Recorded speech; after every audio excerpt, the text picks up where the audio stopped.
Doesn't make much noise. Okay. There we go. There we go. I'll call the meeting to order.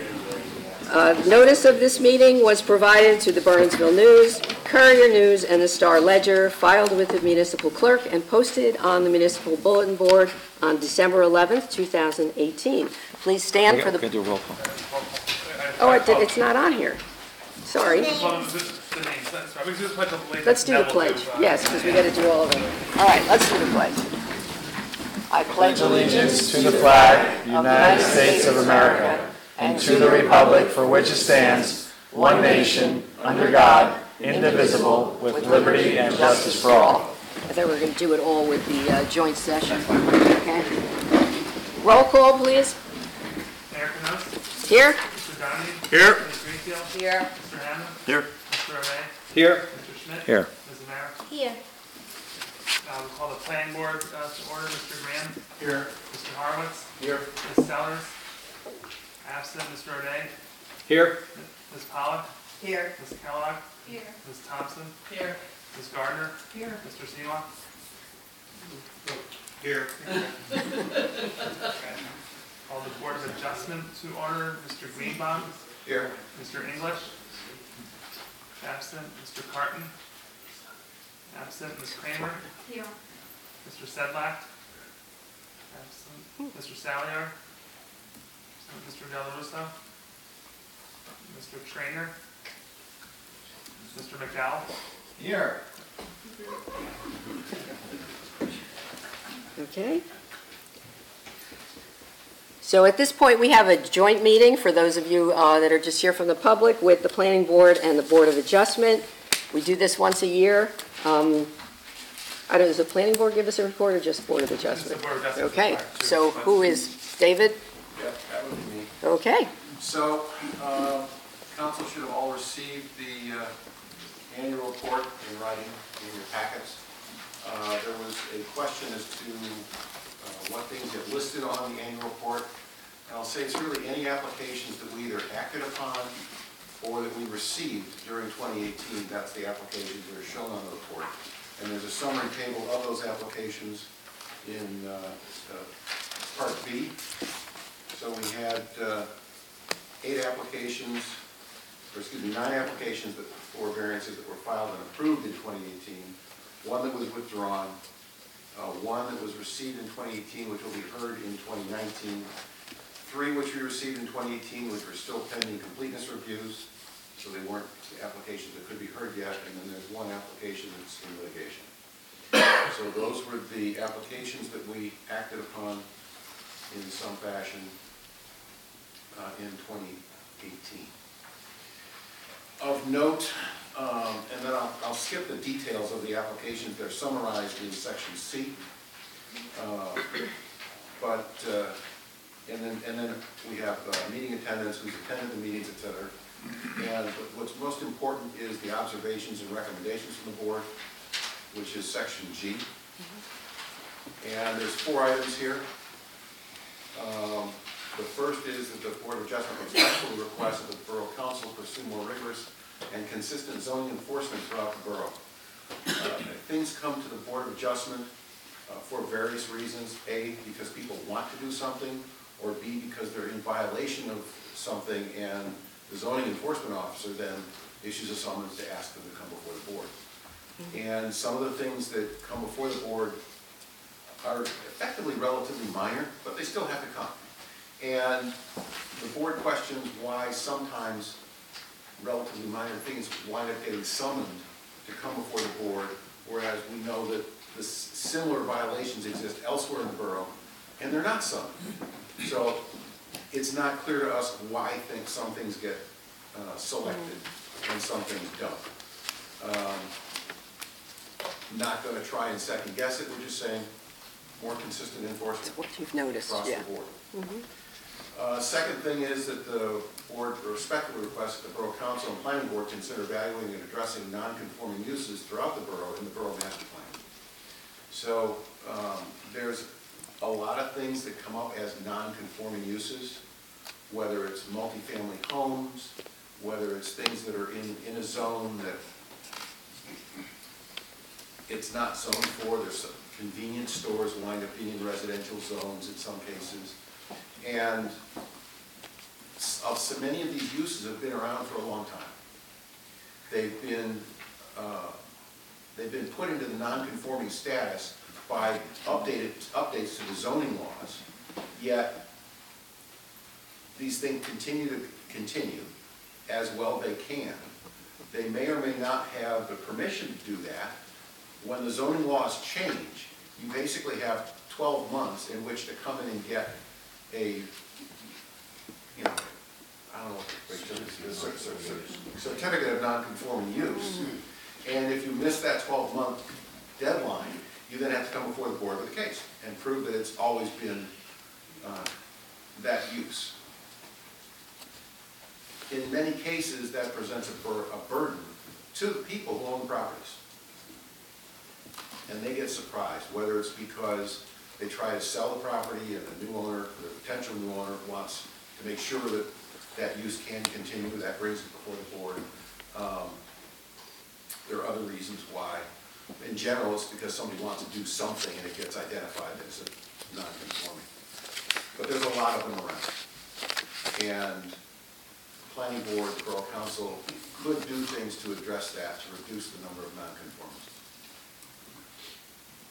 The next one, we request that the planning board consider developing architectural and streetscape design standards for the borough's business and commercial zone district for inclusion in the master plan. And the borough council subsequently consider adoption of these standards by ordinance.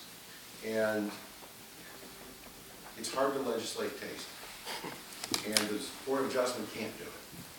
So we try to work with the applicants to do things that fit well with the zone, with whatever they're trying to do. We're trying not to bend things too far, but we can't legislate taste. However, the planning board and council can. They can set design standards. It's been done in other communities. This is something that's actually fairly important.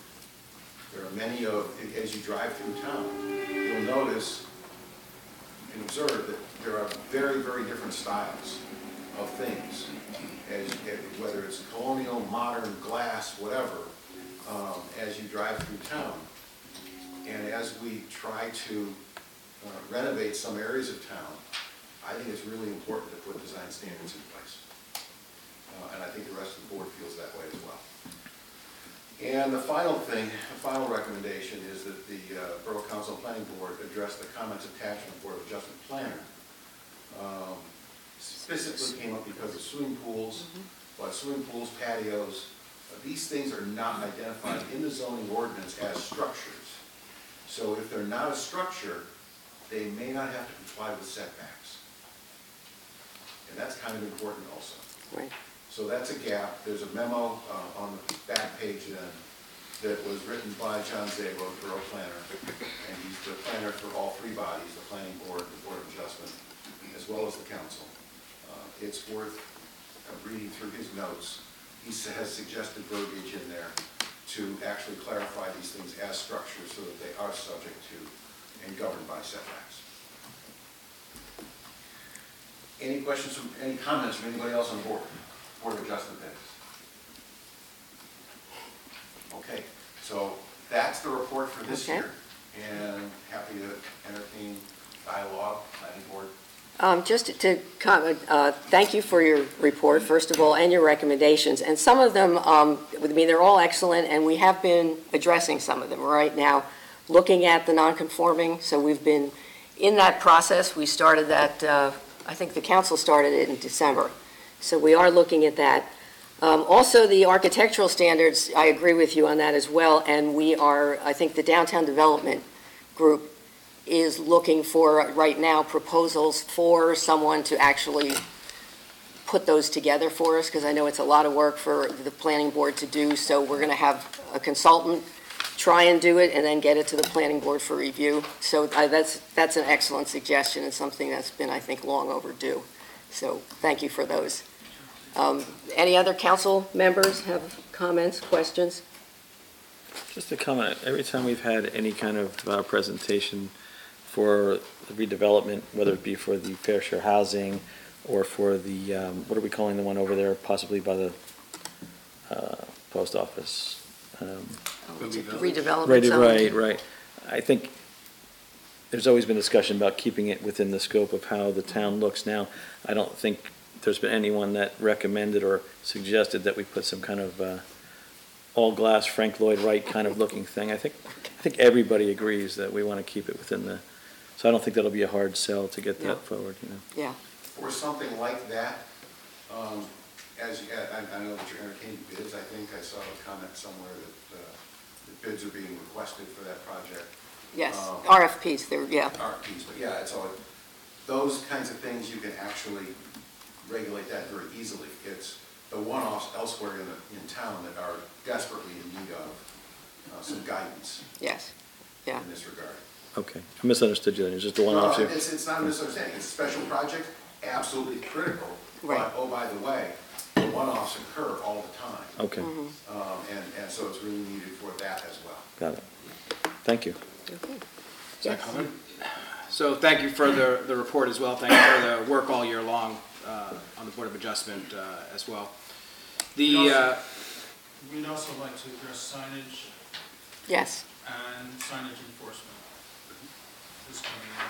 Yeah, we have talked about having a separate signage committee, which we used to have years ago, and maybe get that going again. Whatever is the best. Whatever it takes. Okay, go ahead, I'm sorry, Tom. Do you have a comment? No, just thank you for the work. Thank you for the planning board's work all year as well.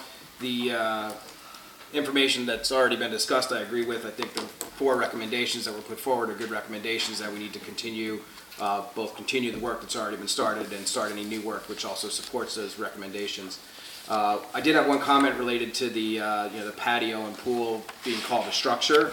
I know for some fairly tight locations, there were 2 things that were proposed by the planner. One was to call a pool or a patio a structure, same as like a shed or a garage, detached garage or things. The other proposal that that our borough planner also said was an alternative was to have specific regulations for pools and patios that may not be identical to those for structures. I just think we should consider both. I think, if you have a fairly small piece of property, having a flat patio in your backyard may not be as obtrusive to the neighbors as, say, like a standalone garage or a shed or something like that, which would be your traditional definition of a structure. So before we decide on one path versus the other, I think we should look at both ideas that were proposed by the planner. One was to call a pool and a patio a structure, and the other was to have specific regulations for pools and patios, not specifically just call them structures, but go down the route of having setbacks and things set for those particular items that might possibly be different than a structure. Thank you. Anybody else have any comments or? Okay. Yes. We spoke at the last meeting with John Szabo about coming up with some concepts for architectural controls. And the Burgess is a planning firm that has extensive experience that, because the planning controls and the aesthetics have to be factored into the zoning ordinance. Right. And if you're going to regulate them. And so if the council is looking at getting a proposal, I think you ought to start with the Burgess firm because they're our planners. Okay. And actually, I think, well, they're not here. I think Bonnie and Paul Sedlak were working on that, so I'll reach out to them. Because the controls have to be implemented into the zoning ordinance. Right. Which is Yes, the absolutely. purview of the planner. Right. And then the planning board, so. Okay. Okay, thanks, Hal. Anybody else? Okay. So do we end the joint meeting? Yes. Yeah, no one else has any comments, then yes, we can end the joint meeting. Okay. So, adjourned for the joint meeting Well, each of the boards needs to To adjourn them, yeah. separately, so independently, yeah. do they each make a motion? Yeah. I'll make a motion to adjourn the Board of Adjustment meeting. Okay, motion made. Second? Diana? Second. There we go. Good. All in favor? Aye. Okay. Planning Board of board? Adjustment's adjourned. I move to adjourn the planning board meeting. Second? I'll second. We got one back there. All in favor? adjourned. All right, thank you all for coming. We appreciate you taking the time to be here with us. And please, in between the year, call with questions or feel free to contact us. Okay, thank you. Do you want to keep them here for the vacancies, or? Well, David's staying. Okay. Yeah, so he was going to stay. Who's that blonde lady? I know her. I don't know. She's very familiar, and I don't know why I know her. I don't think I've actually ever seen her. All right. So we're going to move on the agenda number 9 up to number 5. So we have a couple of vacancies on the Board of Adjustment for 2 alternates. We used to have 2 alternates, but because there's been people having conflicts and whatever, we now have changed it to 4, a while ago, we changed it to 4 alternates. And right now there's openings for alternate 3 and alternate 4. And we have 2 willing volunteers who are interested in those positions. So Andrea, why don't you come up, and I think you all have her resume, and just come up to the microphone so we can get it recorded for our people watching at home. Yes, so why don't you just tell us why you're interested in this position and a little bit about your background.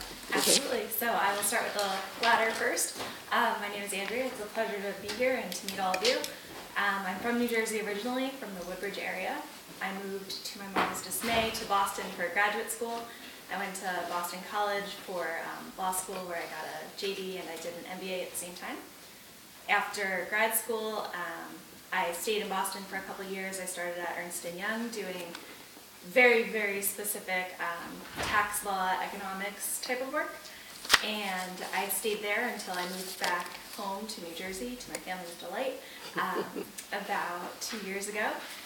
And my husband and I were looking for towns to settle down. He's not from New Jersey, so we did a ton of town tours. And it was really Bernardsville that, called out to both of us. So luckily I found a job doing the same work in Morristown, so I'm only 15 minutes away. So I've lived in town for about a year and a half, and that brings me here. One of the first things I did after I moved here was to submit my resume to the Skills Bank right after I renovated my kitchen. And I was delighted to hear from Mayor Canoes very recently about the position. Looking into the board and the work it does, it seems to be very heavy in reading zoning regulations and ordinances, and I think my legal background would lend itself quite well to that. While I don't have much experience in local government, I learn fast, and I pride myself on being easy to work with. Excellent. Okay, and there are, I think we explained, there's a mandatory training that the members go to, yes? Yes. So there's Lou can actually speak better to it because he's the board attorney, and he gives the training. But there is I want to say it's about a 4-hour class that all board members have to take within 18 months of being appointed. So it's not something you have to do before you get on. There's no big rush. And it is taught by planners and attorneys in the state, and it's actually a very, very good class. It gives you a good understanding of what it means to be on the Board of Adjustment, what the responsibilities are. Okay. Any questions for Andrea? Anybody? Thank you for volunteering. Yeah. Okay, thank you. And our other willing volunteer is Tom Slocum. So if you want to just come up and tell us about yourself and your background. Good evening, I'm Tom Slocum. I live at 28 Pill Hill Road here in Bernardsville, and I want to first thank Mayor Canoes for inviting me, and thank the council for letting me express my interest in the position on the Board of Adjustment. I'm a lifelong New Jersey resident, originally from Blairstown, New Jersey. I have 2 degrees from Rutgers University undergrad, and also I too have a legal background, went to Rutgers Law School in Newark. My wife and I moved to Bernardsville in 2015, so almost 4 years. We have 2 young children. My son will be in Bedwell Kindergarten starting in September. I have a daughter who's about to turn 2. And my professional background, like I said, I'm an attorney by training and by trade. I was a litigator for I clerked in the State Appellate Division, then I was a litigator for a law firm in Newark for about 8.5 years or so, until spring 2017, I made a change in direction. Now I work for Chubb Insurance in Basking Ridge on Allen Road. So I've grown very fond of the area of Bernardsville and Basking Ridge in general. I love Bernardsville. I love the character of the town, the sort of the diversity of the neighborhoods. You have areas like where I live, where you have half-acre, quarter-acre lots, and then the mountain, which is gorgeous, and I go up there a lot for bike rides and long runs and things of that nature. I have a pretty, I'd say, a long-standing interest in land use issues in general. I kind of got bitten by the bug in law school. I was fortunate enough to contribute to a brief on in law school. I was on a clinic that contributed to an amicus brief to the New Jersey Supreme Court on redevelopment issues. As the Gallatin v. Paulsboro case had to do with the designation of an area of need of redevelopment. And then in practice, I wasn't able to really focus in land use law as an attorney, but I did have some opportunity to appear before zoning boards a couple of times. And I've just had a pretty firm interest in the issues and in Bernardsville in particular. And I'm here, I'm ready, I'm willing to serve, and I'm excited about it. And you're used to reading lots of paperwork, right? Yeah. Certainly know that I have highlighter Yeah, right? capabilities. Thanks. So I'm certainly happy to answer any questions the council may have of my interest or background. Anybody? No, just thanks for stepping up. Thank you. Oh, okay. So you said you've been before a zoning board several times. Were you representing a party as a lawyer, or you were representing yourself for something you were doing? I was an attorney representing the applicant. And what was the topic? Is it something we can discuss? Yes, well, generally the two times before a zoning board was one, I was in the Rutgers Law School Environmental Law Clinic. Mm-hmm. It had to do with, we were representing, I think, an objector to a project up by the Skylands, where the Cardinals, they had a whole town center plan that this particular entity was objecting to for environmental reasons, and that's what we did. We represented environmental interests.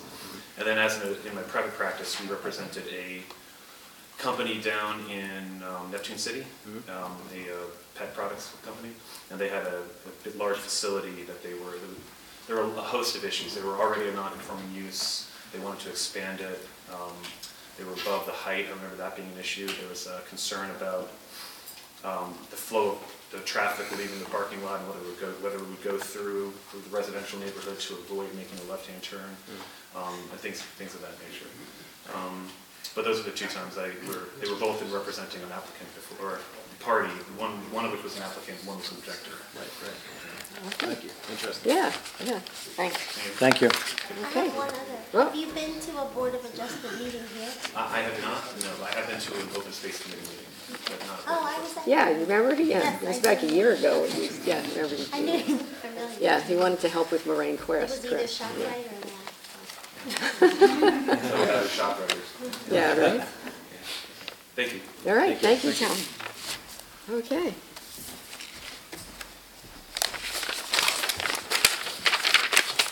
Okay. That's it. Approval of the minutes. Okay, let's go to approval of minutes. We have, December 10th? Do we have, who was here back then? Do we have enough people to approve them? I'm sorry, Mayor. Are we going to make a decision on this? I know, we'd have to do a resolution. We get to resolutions to approve them? Notice the council consent that they're making an appointment to the Board of Adjustment. It's actually, it's a council appointment. Yeah. So it's a resolution? Just a motion. Just a motion? Yes. Okay, do you want to do that? Do you think everybody's confident? And specify in there if you can, the alternate 3, alternate 4. Right, that's what I was going to ask. I mean, alternate 3, alternate 4, then we have to assign a number Right. to Right. that. And it's important because they don't rotate through the alternates when there's an absence. The alternate 1 always votes first, Right, alternate 2 down the line. right. In addition, I will mention that each of the alternates has a different term. So alternate 1 is appointed in odd years, alternate 2 is appointed in even years, I think, I don't remember, actually. It would depend on the report vacancy. Yes, it depends on the vacancy. Alternate 3 I'm sorry, expires. alternate 1 is even years, alternate 2 runs odd years, so alternate 3 runs even years, alternate 4 runs odd years, which means that the term for alternate 3 would be 2018 through December of 2019, and the term of alternate 4 would run to the end of 2018, and then reappointed the. Right, the following, So, got it. and the reason we Wait a do minute, that this is a is staggered 19. thing, so that not everything expires all at once. Right. Yeah, the law requires that, actually. So, Jack, can we put this to executive session, just so we can talk about the two different positions and Sure. as to, assigning the number? I don't want to kind of do it Then randomly. we come out as a. And then we'll so come once out you and go do it. through with the term Yeah. expiring, fill in a vacancy for a term. Right, and then we'll come back and do the resolution. Okay. So we'll decide tonight, but probably after we do our executive session, and then come back. I mean, so obviously you both will be appointed, it's just whether who's going to be 3 and who's going to be 4. So you don't have to stay. If you'd like to stay, we'd love to have you stay, but either way, we'll let you know tomorrow which one it is, okay? Thank you again for volunteering. Thank you very much. Okay, so we're back to the minutes. Do we have enough people? Can we do them all at once? We're good? All right, so do we have a motion to approve the minutes? I'll move. Second, anybody? I'll second. Okay, all in favor? Aye. I just have to, I think I have to abstain from the December meetings because I wasn't on the council at the time. Even though I attended the meetings, I wasn't official. So I can. Yes, and I can- probably Diane should abstain. The December, when did you get appointed? So I can vote yes on January, but not on December. Right, you can't do the 10th. Okay. Right, so we'll do I'll that. note that in the minutes. She was here on the 30th, was Oh, appointed right, on the sorry. you're right. 27th, yes. That- My, okay. I was thinking. Okay. George Swear. We're good. Okay, so we got them done. All right, so now it's time for our open session. So we welcome any comments from the public to help facilitate an orderly meeting. If you'd like to be heard, please limit your comments to 5 minutes. If you read a prepared statement, please give a copy to Anthony so we have it in the record. Come up to the mic so we can, it's actually so we can record your comments.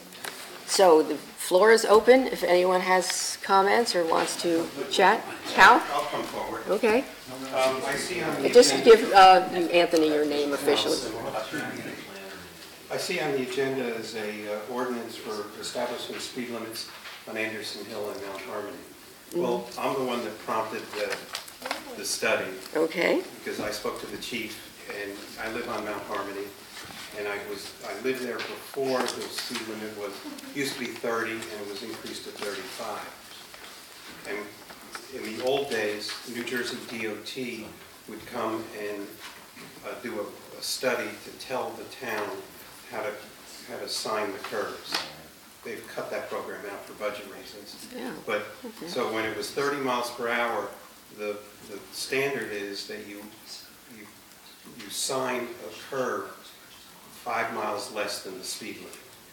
So as an example, all the curves that were, so all the curves were originally signed for 30. So if they exceeded 25, then they put up a placard. Now when the speed limits is bumped up to 35, the standard is raised to 30 miles per hour, if you follow mine. Yeah. And I don't think that a lot of the municipal streets have been brought up to that standard, because obviously I ride Mount Harmony every day, and I see that some of these came to me, hit me clearly that a lot of these roadways were not available we're not capable of a 30 mile an hour No, not Harmony. curve when there was no signage, because they were originally assessed at 25. Okay. So I think the borough ought to take a look at some of these other roadways where the speed limit has been increased, because the statute changed. It changed from 25 to 35 in the rural areas, or there's a standard for spacing of houses or land uses. So I think that this is the first step, but I think you ought to take a look at what happened to those other roadways that went from whatever. To 35. Yeah, that's a good point. And what happened is I spoke to the chief, and I referred him to an engineer that gave a very reasonable fee for doing the study. He was about 1/3 of what anybody else was. And he's a retired engineer, that's a friend of mine. And you might want to take a look at some of the other roadways. Which Okay. What are the other ones? Just, do you know, like? Well, the ones that have been increased to 35. Yeah, like some of the ones up on the mountain, where there's some really tight turns. Yes, because you live up that way too. Yeah. No, like, as I said, because what happened is, I don't know, about 10 years ago or so, the statute changed and they implemented a 35-mile-an-hour speed limit. Right, yeah. And there are a lot of roads with curves and narrow sections that were okay at 30, but when you increase it to 35, it's a Not problem. gonna be. Yeah, well, thank you for bringing this one to our attention, and we may call you for that engineer. Thanks, Hal. Okay. Anyone else from the public?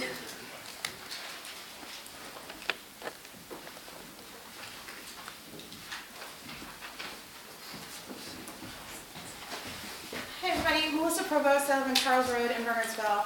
I had the opportunity to take my little one to Kiwanis Park yesterday, and his review was that everything new there was just gorgeous. So I wanted to come and say thank you, because it is really terrific, and it's going to be a huge asset to the kids who live in town. And particularly as our baseball and softball season starts, and there are kids at Kiwanis every single day, and their siblings who have nothing to do while these games are going on, are going to have this terrific new playground to play with. So I know that my thanks extends to people who aren't sitting here. Hopefully they get the message as well, so thank you, because it's wonderful. Thank you for your comments. Yeah, and I think what Christine had suggested, and we're going to follow up on, is having a ribbon cutting ceremony when the weather gets good, and have a little party there and really kind of get the neighborhood involved in celebrating it. Being there yesterday wasn't an ideal. It was a little cold, but he yeah. insisted. Yeah. He's so cute, I find it hard to say no. So. Thank you. Anyone else have comments? All right, we'll close the public session. Thank you. All right, we have introduction of ordinances.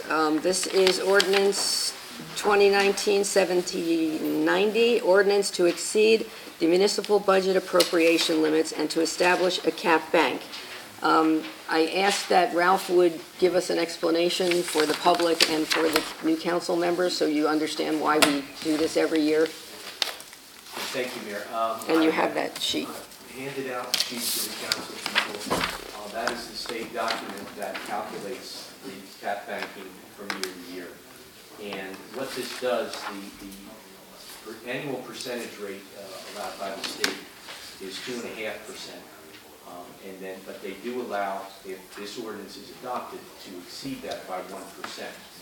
And that comes into play with the bank money that continues to roll over from year to year, as you see in the sheet before you. I know the public doesn't have this, but there is money available for being under the cap in prior years in 17 and in 18.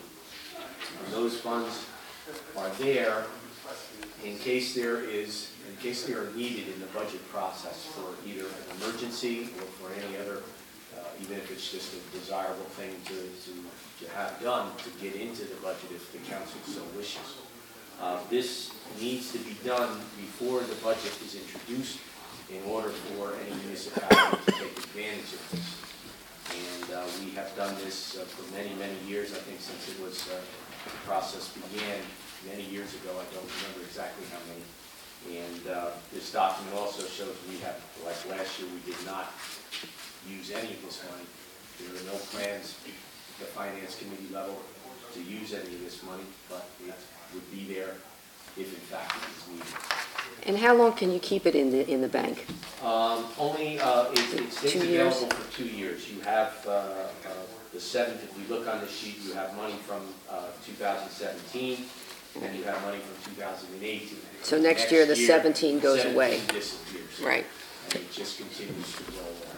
Any negative implications to the public at all for raising that? At this point, no. No, if it's not used. If it's used, it's included in the budget. There could or could not be. This is an appropriation. It doesn't necessarily need to raise taxes if in fact you have revenue to offset whatever. If you picked up, say, $50,000 of these dollars to get a program into the budget, it doesn't necessarily have to be raised through taxation. If you have revenues that can support that and offset it, then it would not be impacted. And how many years haven't we used it? I cannot remember if we've ever used it. Then why do we want to increase it? Well, you're not increasing it, you're kind of just Well, setting you're it adding an aside. extra percent if we need to. If we need to, we're just advocating that we do it. It's just a precaution to, as I say, to either cover an unforeseen expense that we had to pay, or if there's something in the budget that was wanted to be increased. The Finance Committee, the 3 times that we've met, there's nothing at this point in time that would say that that's going to happen. So if at some point we want this to happen, there would be a whole nother discussion about it. So this is not an automatic anything. We would have to approve using it. No, That that's would be, correct. okay. But you could raise taxes because of it, the extra 1%. It could be, yes, If you used it, if you used it. right, And you didn't have revenue to offset. right, Whatever additional appropriation you wanted. okay. But we would have to separately approve actually taking it. This is kind of setting the bank aside, Yes. but when we take it, if we say, okay, we're going to use bank cap, would we have to make a decision about that? Well, it would be included in. As the budget, in the budget. So we would talk about So the only approve introduction the of the budget. budget would help. You would see that. And if Okay. the council was not, or the finance committee would advise the rest of the council that that was in there. But then when the budget was introduced, if in fact the governing body as a whole did not agree with that, or a majority did not agree with it, then it would go away and then the budget would be redone. Got it. Okay, Thank you, Rob. okay, thanks for explaining that. So I just have to read the whole thing, right? So this is ordinance 2019-1790. We have an ordinance to exceed the municipal budget appropriation limits and to establish a cap bank, that it be introduced by title, passed on first reading, published according to law, and that a public hearing be scheduled for a meeting beginning at 7 p.m., Monday, February 11th, 2019. Do I have a motion? I'll move. Second? I'll second. Okay, roll call. The roll call or? You can do voice vote. Oh, we can? Okay. All in favor? Aye. Opposed? We got one. One opposed. All right. Yeah, February 11th, that sounds so far away. It's only 2 weeks. What was that? Okay, we have, next ordinance is Ordinance 2019-1791, amending the standards for issuance of construction records clearance certificate and supplementing and amending Chapter 12 of the Borough Code entitled Building and Housing. Be introduced by title, passed on first reading, published according to law, and a public hearing scheduled for a meeting beginning at 7 p.m. Monday, February 11th, 2019. Somebody move? I'll move. Second? Okay. Do we need any explanation on that? I kind of do. I'm reading it, and I wanted to know if there's any implications, like, because it says it's for building and housing. I guess I just don't recall what this was about.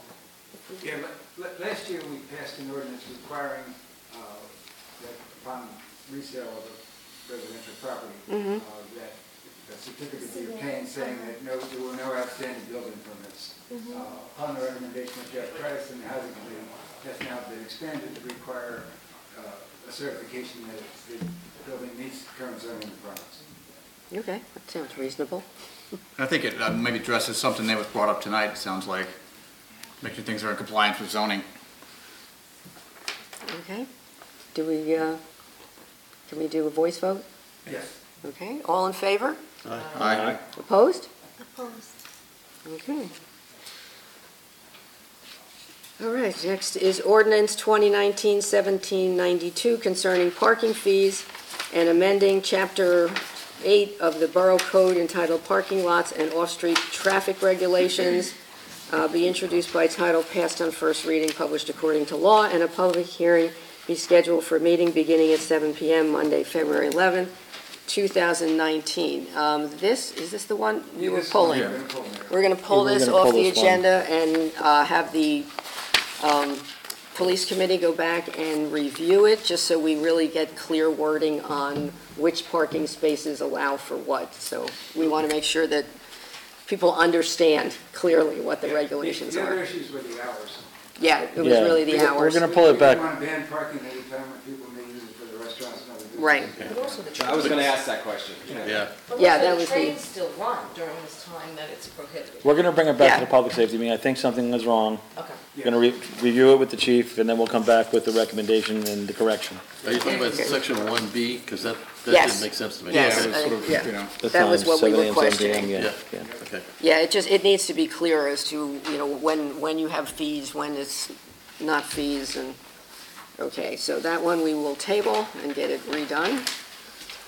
All right, ordinance 2019-1793, banning certain sump pump discharges into borough streets and supplementing and amending Chapter 14 of the Borough Code entitled Police Regulations, be introduced by title, passed on first reading, published according to law, and that a public hearing be scheduled for a meeting beginning at 7 p.m., Monday, February 11th, 2019. Someone move? I'll move. Chris? Second. Second. Any comments? Anybody want to? I think that was pretty clear. Yes? Well, just in the section 321.2, so it says that, I guess we're basing this all on the professional opinion of the engineer or the chief of the police, that any discharge would create an unsafe condition. But that sounds somewhat after the fact. I mean, there's any way to give some proactive guidance so somebody doesn't get hit with a fine that they didn't anticipate, because the ordinance doesn't really, it doesn't really give any guidance here to the homeowner. When you say proactive guidance, such as? The amount of discharge, the depth of the water, or something like that. I don't think it matters. Ice is ice.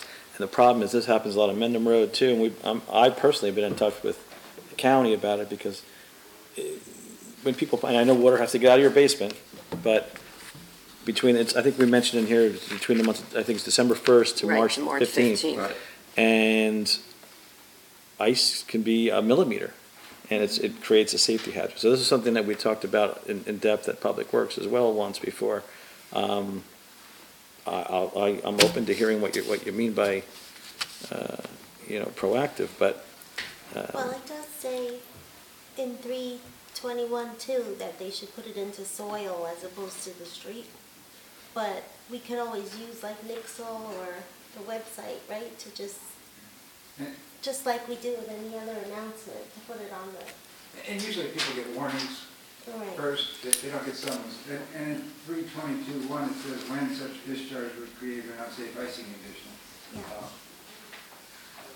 But people should be essentially doing it in soil, not on the street. It's an issue there, and a couple of residents reached out to me too Okay. about it. One in particular that had like a nurse was coming for her disabled son, and the whole street was like a sheet of ice because across the street they had Discharge. discharged onto And the it's also street. one of the main reasons, John, I don't know if you want to add anything here, it's what's killing the roads in a lot of areas. It gets into a pothole, it freezes at night, buckles it thaws, refreezes, it doesn't help it, it's, you're right. This year in particular with all the moisture, the Right. groundwater table is so high right now, freezing temperatures. We've got leader drains that are going out on the sidewalks, freezing. The one Mrs. Samara was referring to on West Street, we had on Hardscrabble Road, we had an accident at Hardscrabble on Washington Corner. Was the real impetus for the ordinance, but we've included the leader drains and other diversions of storm water, but it's particularly bad this year.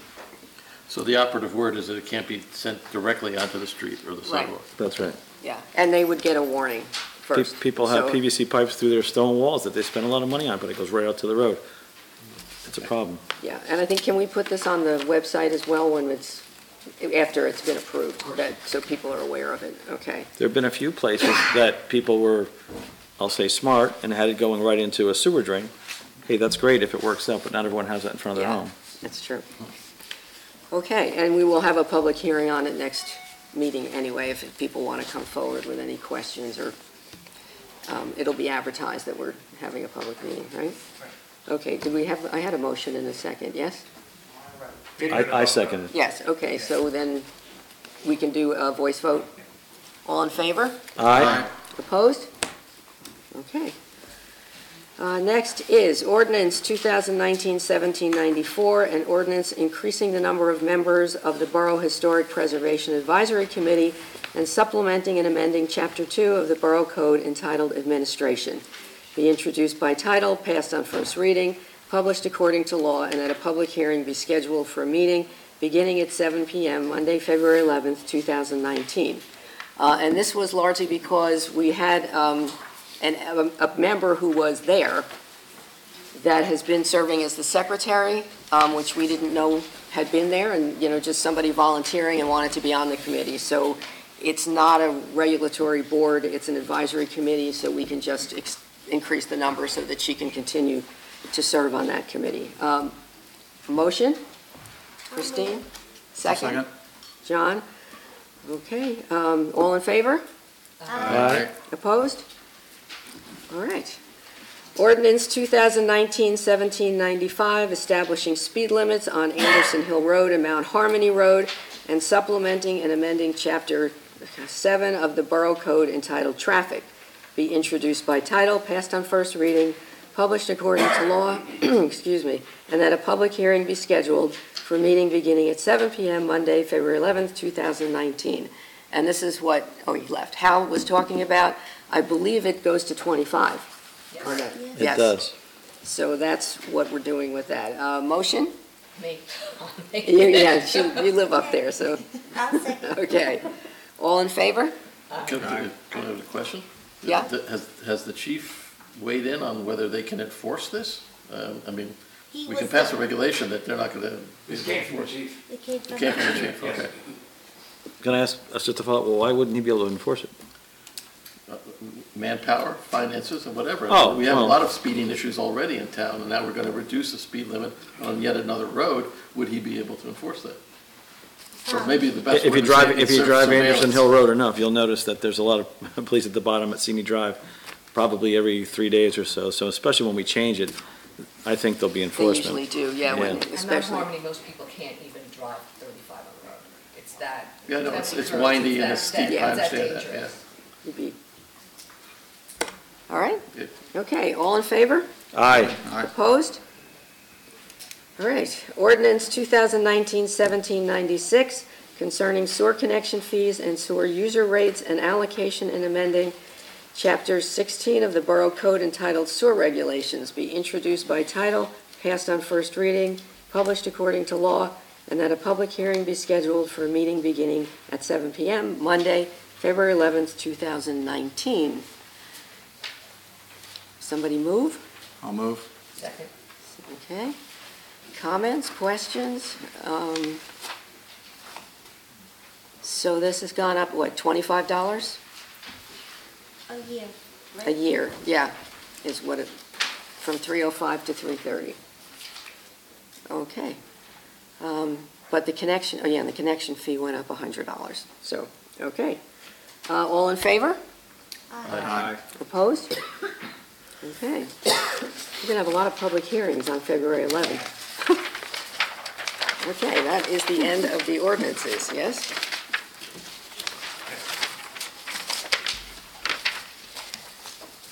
Okay, resolutions. Are there any, I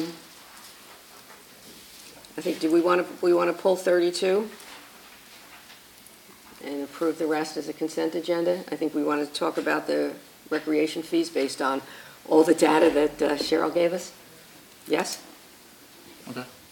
We'll just pull that one off so we can have a separate conversation. Okay, resolutions. Somebody moved 1927 through 33 and not 32. I'll move. Second. All, can I do it all in This favor? one's a roll call vote. Oh, roll call, okay. Mr. Donahue? Yes. Mr. Wakefield? Yes. Mr. Bennett? Yes. Mr. Reddy? Yes. Mr. Schmidt? Yes. Mr. Mayor? Yes. Okay, so, Sorry. Hmm? I have a comment, may I make? oh, yes. So I just wanted to recognize Richard Bloom for volunteering for a membership in the fire company and thank him for his Yeah. service to the community. I don't know if he's here tonight, but thank you, Richard. Okay. Any comments on 1932? This is, we asked Cheryl to go back and give us all the statistics on how many people were in each program, what the fees were for people that are residents and non-residents. And I think looking at them all, I don't think raising the out-of-town fees is going to make a lot of difference in terms of revenue, so. Agreed. I think rec committee could look at it, going forward, but as I know from personal experience, we're planning our summer now, so to make changes, even if it's small, it might bog, sort of bog you down, or just, something to be looked at going forward. I think it was well thought out. Okay, any other comments? Thank you for all this data. This is, it's good. I didn't realize how many programs you do. There's a lot of programs there. So thank you for the. Yeah, I was going to say that too. There was someone here with like engineering and stuff. But yeah, those are the enrichment ones. You might see me. So yes, thank you for doing all this work, and I think. I did have one question. I think I could just. This is just sort of informational. So for those programs that are for like the second, third, fourth, fifth graders, and it has fees for residents and non-residents, do kids who are not residents of Bernardsville but who go to our schools, are they considered residents or non-residents? They're considered non-residents. Okay, and you need to get your brochure out, yes, so with all these prices, so. Okay. Any other questions, comments? We're good with this? All right, so can we do a roll call for 1932? Do we need a separate motion? Need a motion for that. I'll move. Second? Okay. Roll call? Mrs. Mara? Yes. Mr. Schmidt? Yes. Mr. O'Day? Yes. Mr. Hammond? Yes. Mr. Neal? Mr. Donahue? Yes. All right, thank you, Cheryl. Thank you. Okay. We did number 9, so that's good. Reports, I think you have, we have Jack's report. Any committees, public safety, have you met? We met a couple weeks ago and we interviewed 5 police officers, which is why 19-33 was the appointment this evening. Other than that, there's no issues. All right, thank you. Finance, Tom? So for the Finance Committee, the process began in January. We've had 3 meetings to date. We have more meetings scheduled. We've received input from the borough staff. The administrator has input from all the different departments as far as what their outlook is for 2019. We've reviewed those in detail in the Finance Committee. We're in the middle of the process, but we're on schedule to introduce the budget this year, consistent with the timing from prior years, and we'll have a more detailed update in the near future.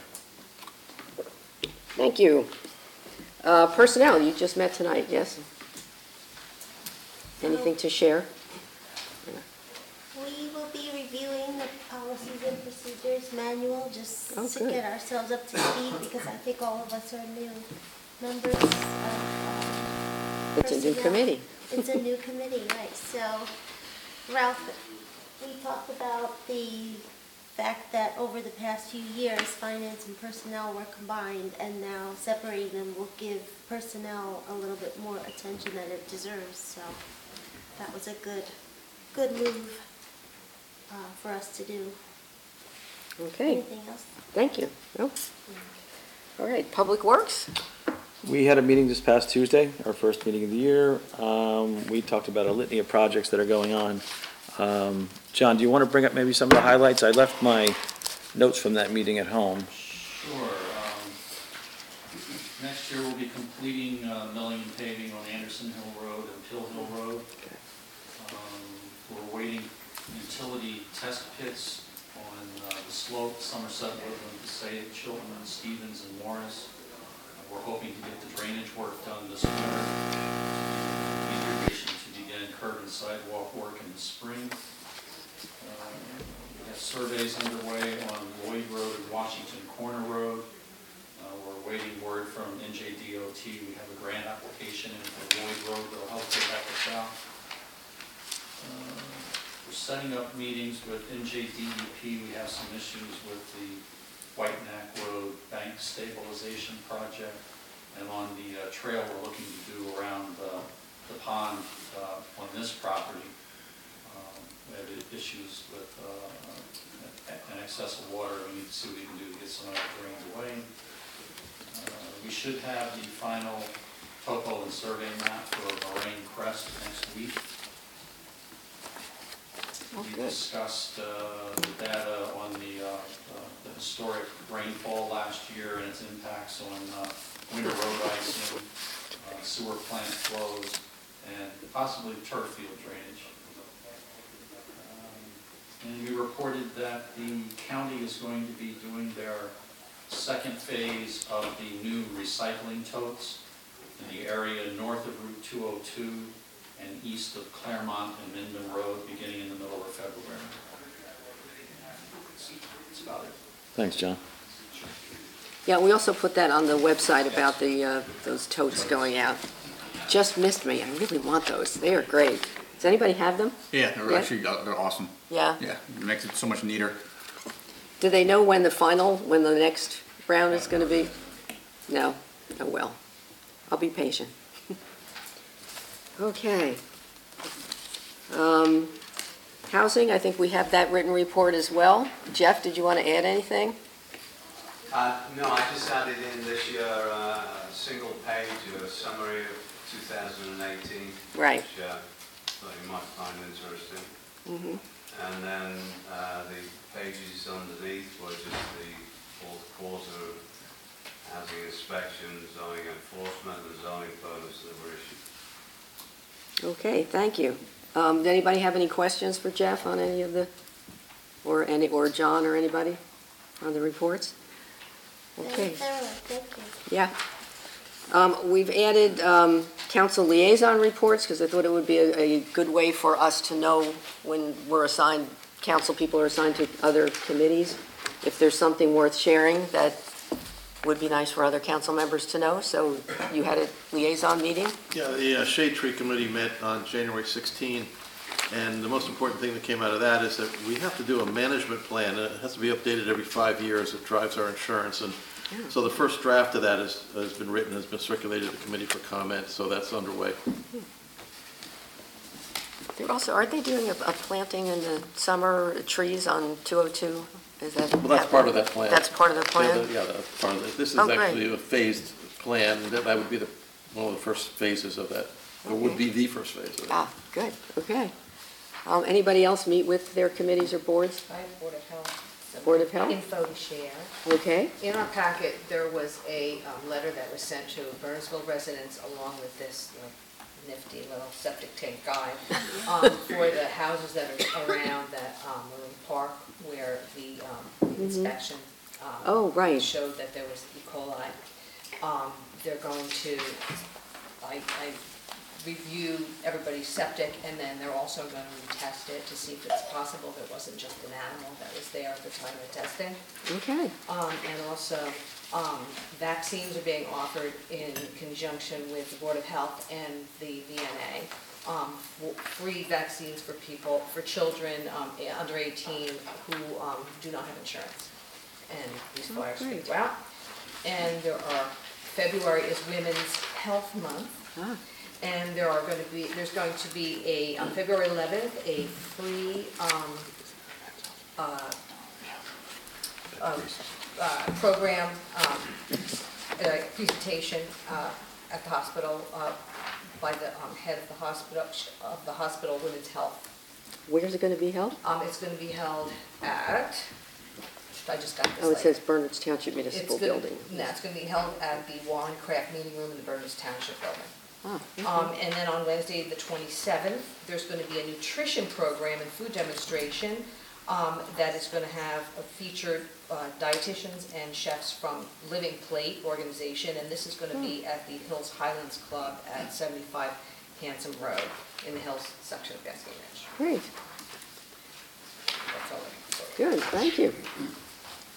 Christine, you had something? I just have green team announcements. I know a lot of people look forward to E-Waste Day. Yay. It's scheduled for April 27th, so the details will be on the borough website once it gets closer as far as what you can bring, but it's the same guidelines as past years. E-waste is just electronic waste. And then the Raritan Headwaters annual stream cleanup is April 13th. That's also on a Saturday.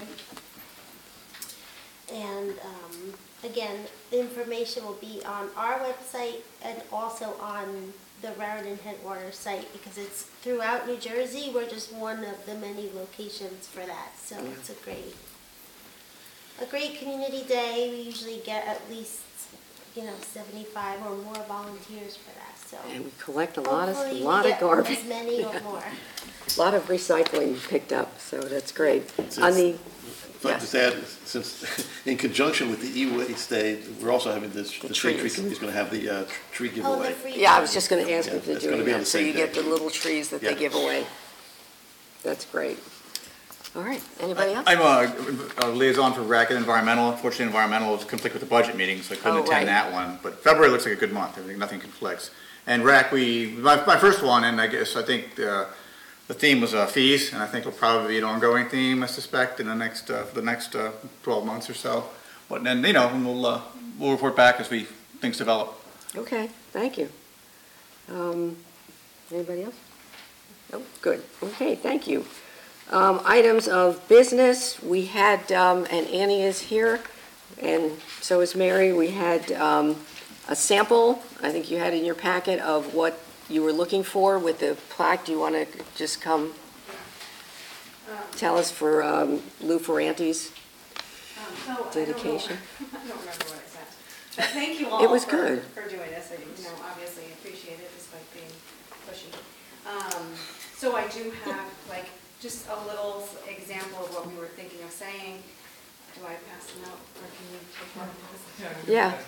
I like made his love for the game live on in all of us. I thought that was great. Yeah, I think Christine shared it with us. You had sent it to Christine. I think you shared it. Okay. Yeah, it was in our packet. So you want to just... So one question we had was kind of like placement of it. Do we do it, I think, the safest spot would probably be right behind the backstop at the field. I know there was question of a flagpole that we ordered. We could, we could put it at the bottom of the flagpole. Do you know how big what the dimensions are, size-wise? No. No. We haven't gotten to that yet. We can do whatever you tell us Okay. to do almost. This was just kind of like an example, I think, that my brother-in-law found. It's really nice. But Should we again, ask them to work with Doug or? Yeah, I guess that's what is our regulations say. They should work with Doug to kind of figure out where's a good place to do it. So, yeah, Doug Walker, he's not here to... Right there. Is he? Oh, there he is. I didn't see you. Okay. Yeah, if you work with Doug, he's our field facilities manager and knows those fields and what might be a good spot and figure out the dimensions. But I think we're all good with the look, yes? Yeah. I think it's really, it's attractive. Yeah, and I love that his love of the game live on in all of us. I think that's really appropriate. once I meet with Doug or go back and forth with Doug, then we just do it? Do we have to come back and formalize anything with you? I just don't know the process. It really is. New to us too, actually, because yeah, it's a new. So you're our first case. Why don't we have the final design brought back? Yeah. And the location? Yeah, and the location. Maybe you can bring us a map with where it's going, and we'll and I think, Yeah. depending on the overall size that one location might be fine for this size. If you have a preferred location that's something else, maybe something of a different size would be appropriate. Just so it fits in with everything else you're doing. yeah, that would be great. But thank you for doing the research on this too. So your quick answer is one more trip, yes. Oh, sorry. I know. You've been here so long. Okay, did we ever get information on the increase in the kiosk parking? The recommendation we're at 25 cents. We go to 50 cents.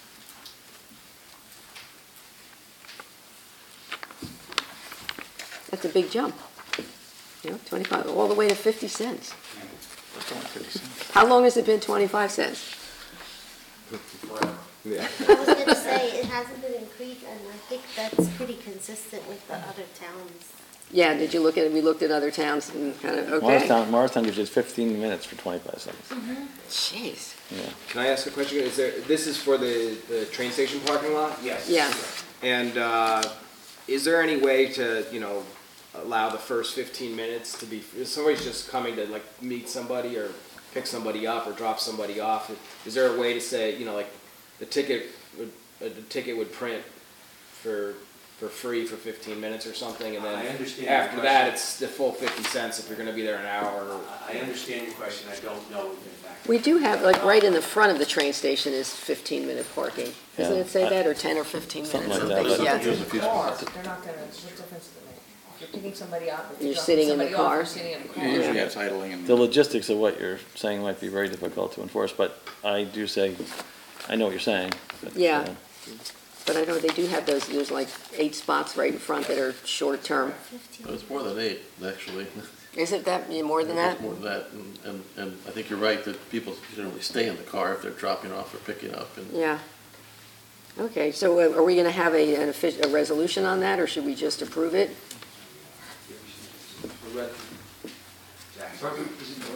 Is it going up 50 cents? It's an ordinance, so we'll have an ordinance. Yep, it's in the. Do we know when the new machine is coming? Do we have I know it's been ordered. God bless you. Oh, good. It's on Okay. order. Yeah, I know what you It's ordered. on order, and we already have the contractors lined up to remove the old base, with the new electrical in the base. Great. Is that the one we looked at like a year ago when they came in with the demo? You actually brought the, This is actually a different one. this is different? Yes, it has the same features, it's less expensive. Oh, okay. Is Good. there only one machine for the entire parking lot, so regardless of where you park, gotta walk to the machine and walk back to your car? The parking, the metered parking is on the one side of the, Train as station. you're looking at the train station, the right-hand side. Okay. It's the metered parking, the other side is the shopper's parking, that's all in town. Okay. All right, the Mayor's Wellness Campaign Committee appointments. I'm just adding, actually 3, Jennifer Morrison, Julia Patsalos Fox, and also Jessica Walker. So there'll be 3 people just for information that are being added.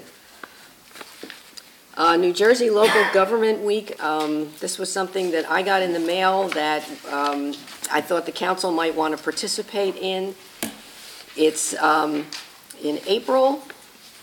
I've given you a sample resolution, just saying that we're going to participate in it, and then there were some ideas of things you could do that are very simple.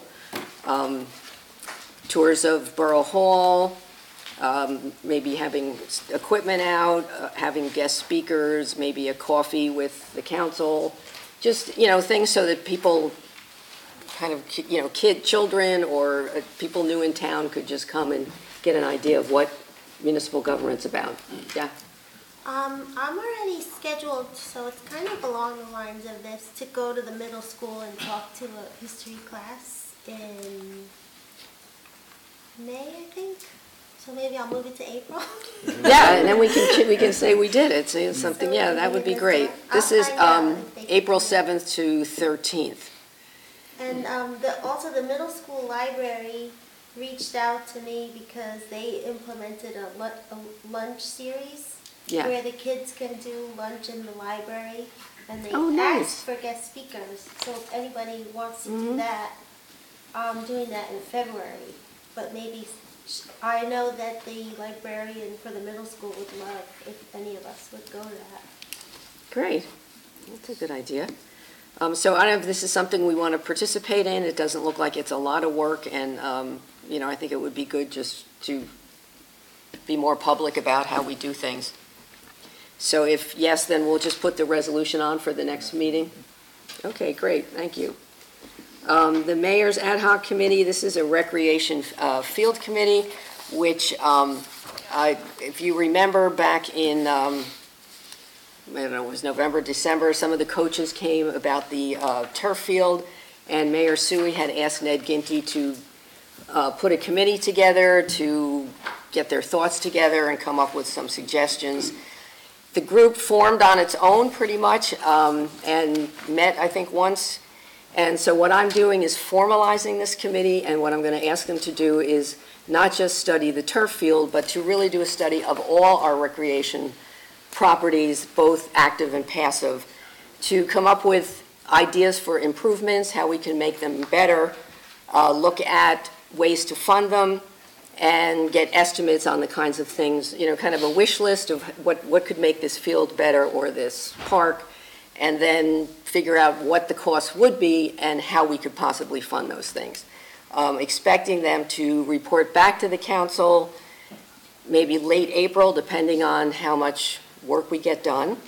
And so right now, this is just a point of information, but when we come back with the report, it'll be a discussion item for the council to discuss.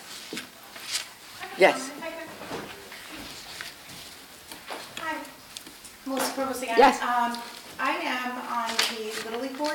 I'm the vice president of softball. I would ask that when you're formalizing the committee, if you could reach out to all of the youth sports organizations in town to make sure that everybody who wants to participate in the committee has the Sure. ability to do so. Do you know who's our Little League, who's the? President, his Yeah. name is Greg DeGromke. Oh, yeah. Yeah, I know him. I've Yes. let him, kept him Okay. in the loop on things. I forget the names on the list. I but don't think there was a remember if he baseball. was on On there. the list, there's no baseball people. I was just gonna comment or softball. Yeah, I actually just talked to him. We sort of. Okay, no, I mean, I'll be happy to add It's not for, people. when this was sort of like in its genesis, like, be there because you guys need a seat at the table because, decision may affect you, not directly, but, you want to at least be part of the conversation. Well, we have we have more than 400 kids who use the fields here in town, Mhm. so yes. Yeah, Our no, organization, excellent. We definitely want to participate. We have a lot of ideas. We do work with, with Cheryl. Yeah, no, that'd be great, because we want to look at, I know the group started about the turf field, but we'd like to look at all the fields and, make them to the level that people expect for Bernardsville. Sure. So that includes baseball, lacrosse, softball, whatever, yeah, all of them. Sorry, I'm very picky about softball. I know, everybody's got their things, so, yeah. We have plenty of girls who play too. Yeah. Great, thank you. Okay, thank you. So I have a question. Yeah, go ahead. Do you want to say? Well, I was gonna ask, who's the soccer? Oh, Mr. Laspada, but there's no girls soccer. I don't know who these were people I know that Ned pulled together, so, because he was the one that was There's no asked to do it. exclusion, no one's being excluded. no- Everyone's sort yeah, of being exactly. communicated to, like, Right. come on in. This It's is like, a start, People that and- responded. Well, And what I'd like to do is maybe even put something either on the website or in the newspaper that if people are interested, to call, to contact us, and, if there's a That would be sport. great. I'm sure we're not the only ones who are. Yeah, if there's a sport we're missing, because I don't know all the, or people that use the fields, even somebody who might be interested in a dog park and wants to be involved, because there's, we have a lot of property. I do That's- see girls soccer. So So then I see. I have a question then. If the committee was formed originally, a sort of, I think, what was the term you used? Sort of, they formed it as, with the focus on what we would do with the one veterans field, right? Right. Is it appropriate to sort of take a step back and say, before we have 30 people on a committee, what's the right cross-section of experience, knowledge, background, interest, as we're expanding this and formalizing it, to make sure that, we do have a broad spectrum of representation. And I think you even mentioned the idea that, it might go on beyond just playing fields as to what other recreation opportunities do we have in town. Is that something that's appropriate for this kind of committee? I mean, it seems like it has a genesis in one area with one specific focus that, is that correct for the, a more broad remit that it sounds like this is morphing into? Not really morphing, this is kind of an expansion of, a single focus. We were pretty much focused on just Veterans Field, but I think the more we talked about it, there's really, we have a lot of recreation areas. Now if we're purchasing the Claremont property and we're going to have access to Peters Park, that's a whole nother area to look at. So that's why I wanted to include every area, excuse me, and that way, I'd be happy to talk to I'm agreeing with people. that approach. And we may make subcommittees, we may break it apart so that, there's the baseball people looking at the baseball fields and the soccer people, and then come together, but, You'd have to break it apart, because you can't have. yeah, no, we we're just can't, starting you know, right you now, can't so have a it's- committee of 30 people all talking at the same time, One of but, the things was nice with the Genesis was sort of like, kind of grassroots, so, you know, and, Yeah. and as different people have different slices of, you know, areas of interest, it'll develop, you know. Yeah. At least the conversation, because I think we all agree that there's enough space here, but it's, what we've been lacking is improving it, you know, so, you know, we'll just let it evolve and see how it comes. And ultimately, you know, we'll make the decisions at the end of the day, but it was nice to get the input. I agree with that. I think it'll just, I think we're getting a little ahead of ourselves, but no one's being excluded. Right. Let's see how it evolves. Yeah, I mean, obviously, when they meet, anyone who wants to contribute is welcome to come and, you know, and Of course. contribute. It's not like the door's closed and, you know, sorry, you weren't on the list. no, it's not an exclusive group No, at so all. When do they meet? And I think I will put something in the we've gotten paper there yet. if people have an interest, you know, and we'll see how how many people actually want to get involved. And then we'll do some subcommittees. And hopefully get something back to all of you late spring, maybe, depending on how many people and who's working on what. So that's the ad hoc committee. Sustainable Jersey grant application. Christine, was that you? Or are we? This actually came from Wanda. Yeah, it came from Wanda. Yeah. And that's from the Green Team? Are they kind of, it's, Yeah, we've done this every year. yeah, we do it every year. $150, I think. Yes. It actually only comes to 50 cents a plant. There's 300 plants for $150. Oh, this is Roots for Rivers. Oh, right, Roots for Rivers Reforestation Project. So I'm sure people have seen near the Audubon, those yellow kind of, that's like a new tree trying to be, we're trying to reforest some of the areas that need it. So this kind of goes along with that for a visual.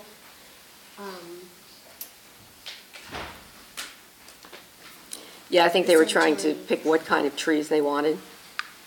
So I think she had to give them that information and just wanted the pricing so that she could submit the grant. Yes. Okay, so we don't have to do anything at this point. Is I this think we just- just need a council consent, just that you're okay with them applying for the grant. Okay. Yeah, No, just no vote. problem. I don't see, anybody have a problem with that? Okay, we're good. Correspondence, we had an email from Barbara Davis. This is, actually already did this. I think they just send it to all their clients, but we did update the open space and recreation plan 2 years ago. So I think we're already, you know, we're good for another 6 years before we have to start working on it again. I have a comment. So I checked on this with our Open Space Committee Chair, Pat McFadden, and I also checked with Aaron Sella. So they're aware of this, and they said that we're in compliance. We're not, Yes. we haven't met the 10-year thing yet, but we do need to fill out some new paperwork for them, and that they're aware of it and on top of it, so. Yeah, they do a great job for us. It's good having the Land Conservancy, our consultants for our open space, and they've gotten us a number of grants, and actually the Audubon Trail that we did last year was through a grant that they helped us obtain, as well as help us implement the plan, the trail. But the Open Space Committee put a lot of work into that plan, and it's on the website if anybody wants to read it. The Open Space and Recreation Plan is posted there. It's very thorough, and it has to be approved by the planning board because it becomes part of their master plan. So that we have done. Is that that was it That was for all we had correspondence? yeah. I think it's time for us to learn now, huh, Jack? Mary, would you like to do the open session first? It's up to you. Oh, yeah, we have another one down here. So we don't have to sit through mine. Yeah, that's our close. Okay, so we will have I think that's why they came. They came to hear this presentation, didn't you? Yeah. Okay, so we will have another open session. If someone would like to speak, please come up and just give your name to Anthony and address.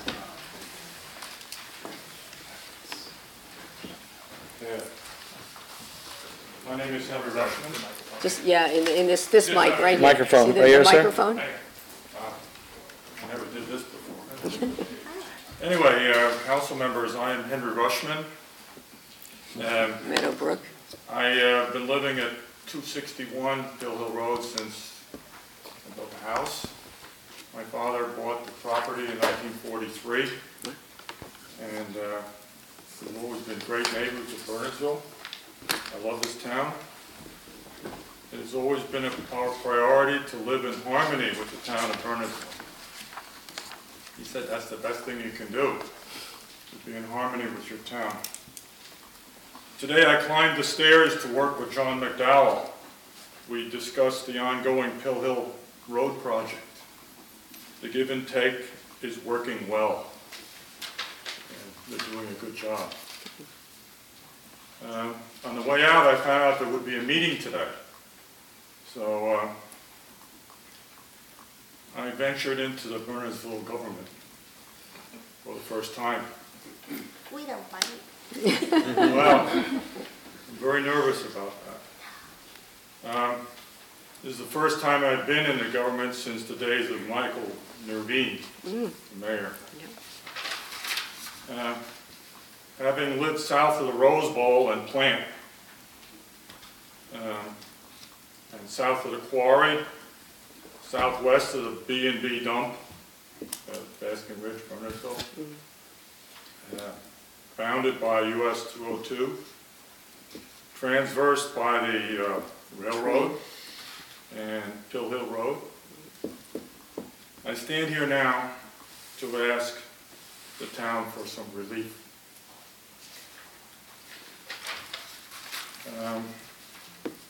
And that is the dangerous noise pollution produced by rogue New Jersey Transit train drivers.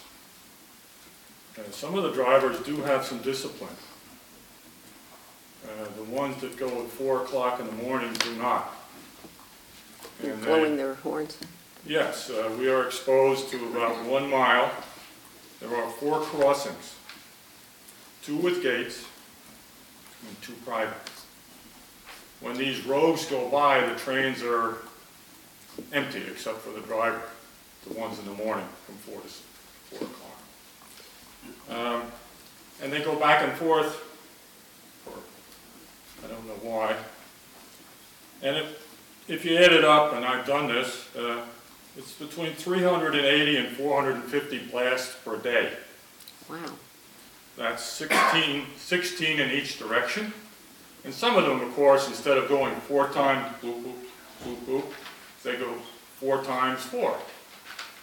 And there's no need for that. And, well, I got to get the right page out. I scribbled this since 4 o'clock this afternoon. Anyway, since Hurricane Sandy, conditions have gotten much worse. And the newer ALP trains, those are the double-deckers, are much louder than necessary in their decibels. They don't have to be that loud. The MUs, for example, they have a much gentler noise. I don't see why they can't use those as an thing.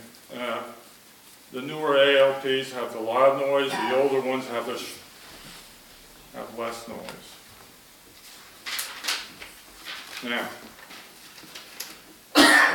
as I said, the worst time is between 4 a.m. and 8:10 a.m. The second worst is 4:30 till 8 p.m. And those are usually the direct trains from Hoboken with the union drivers who cannot be fired.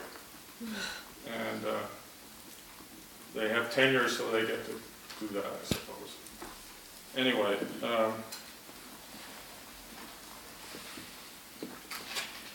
we have about 8 houses on the property, single dwelling houses. They're not all occupied now, but 6 of them are. And then there's my house that's a little bit subdivided off the property. And there are some neighbors, and we suffer a lot. Especially my wife and I, we have health problems. And what do you do when the train wakes you up? You worry, and it's hard to go back to sleep. And I don't usually ask for much.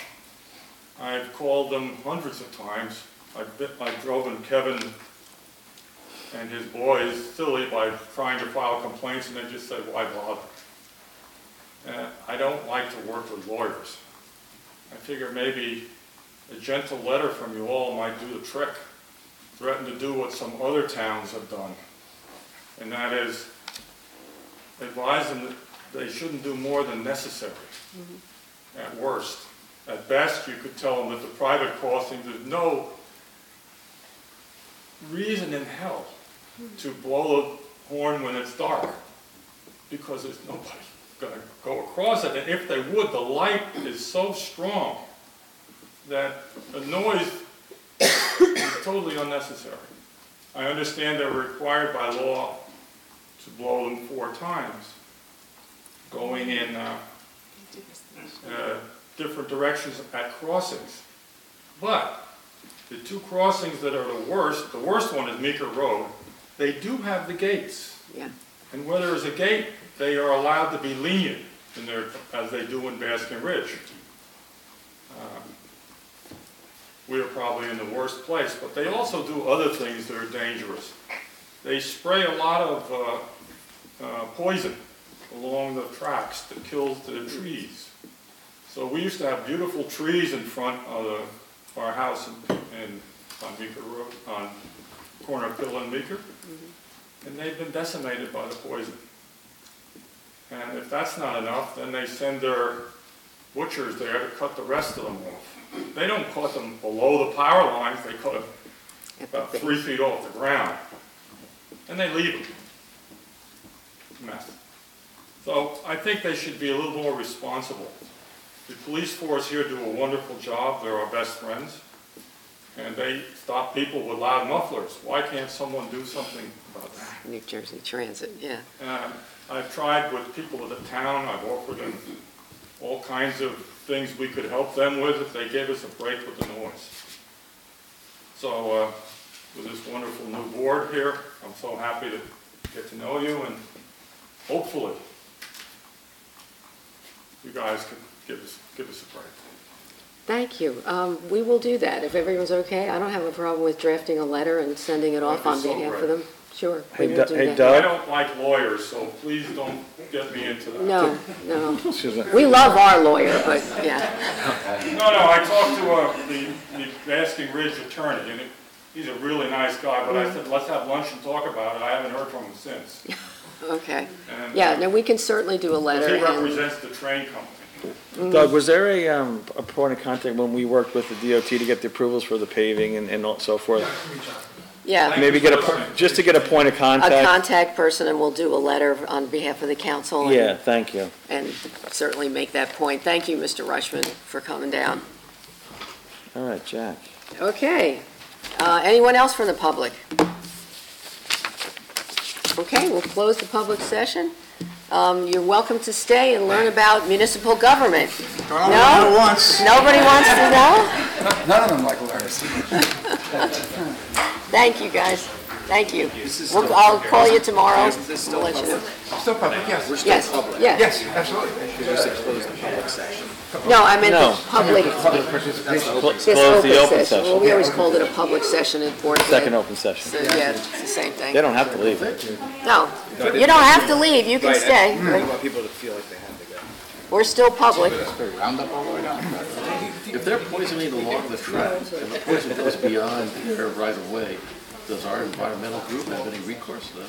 Well, first of all, I was going to question it, but I won't get into it, because, I mean, does you see them with the Roundup going by with the Take train? I don't know. cookies.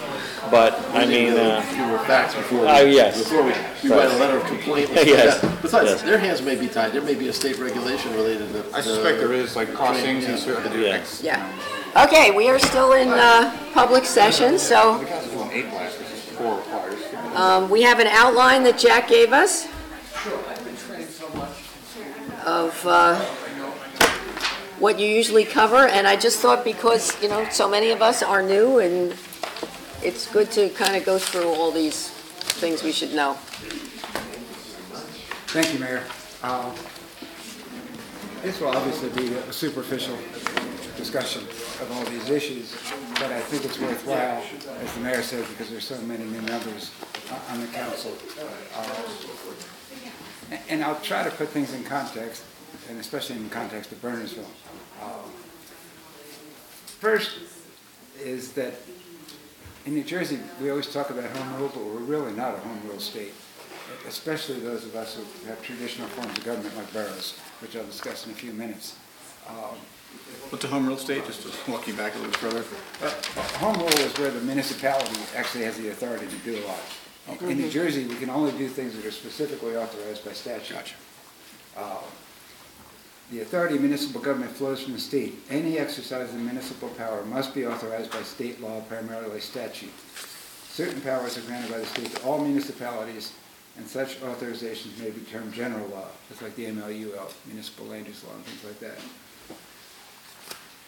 Other powers are extended only to certain forms of government. Accordingly, a municipality's powers are determined in large part by its form of government. And we're a borough. There are 6 traditional forms of government. As you go from town to town, you see Bernards Township, Bernardsville Borough, and I don't think most people stop to think. It's really a different form of government. And prior to 1950, those were the only forms of government we had in New Jersey. The most common one is the township.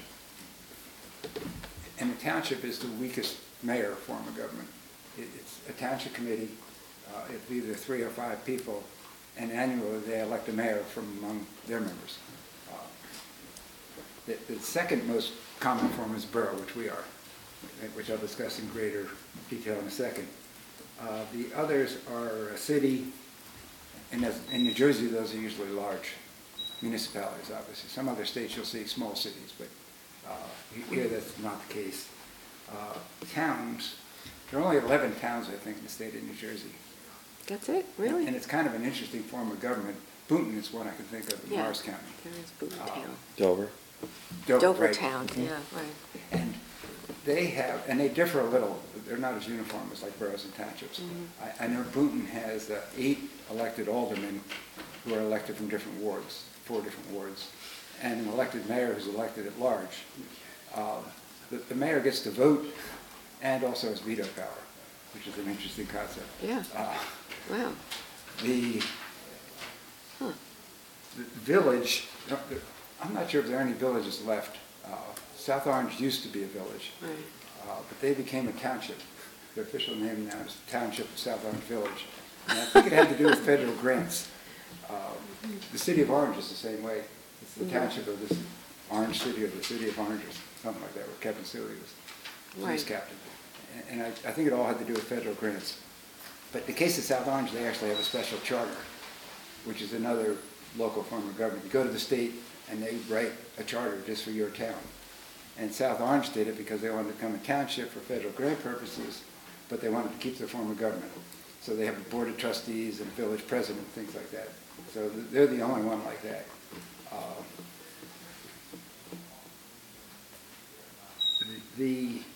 I'll get to the, in 1950 they passed the optional municipal charter law, and they're called Faulkner Act municipalities, if you've heard that term. And that gives greater power to the municipality, and especially to the mayor. All the traditional forms of government have a fairly weak mayor. In New Jersey, mainly larger municipalities have adopted that.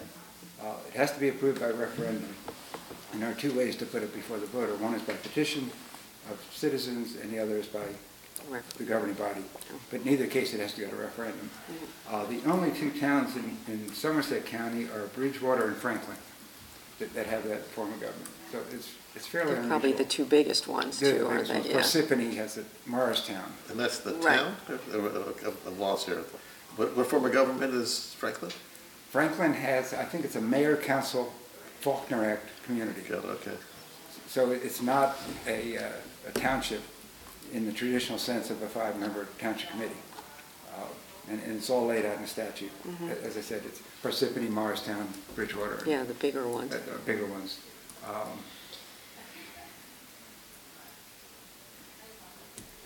They also, I think there are 4 or 5 different forms of government. Another one is a manager, council manager, and Livingston is one like that, which is unusual because it gives all the executive powers to a manager who's an employee. And the manager basically serves as the mayor. So you've got an appointed mayor for all. You don't want that. No. So like in Livingston, the manager has a great deal of power and basically runs the town. Yeah. The manager appoints members of the planning board and all that sort of thing.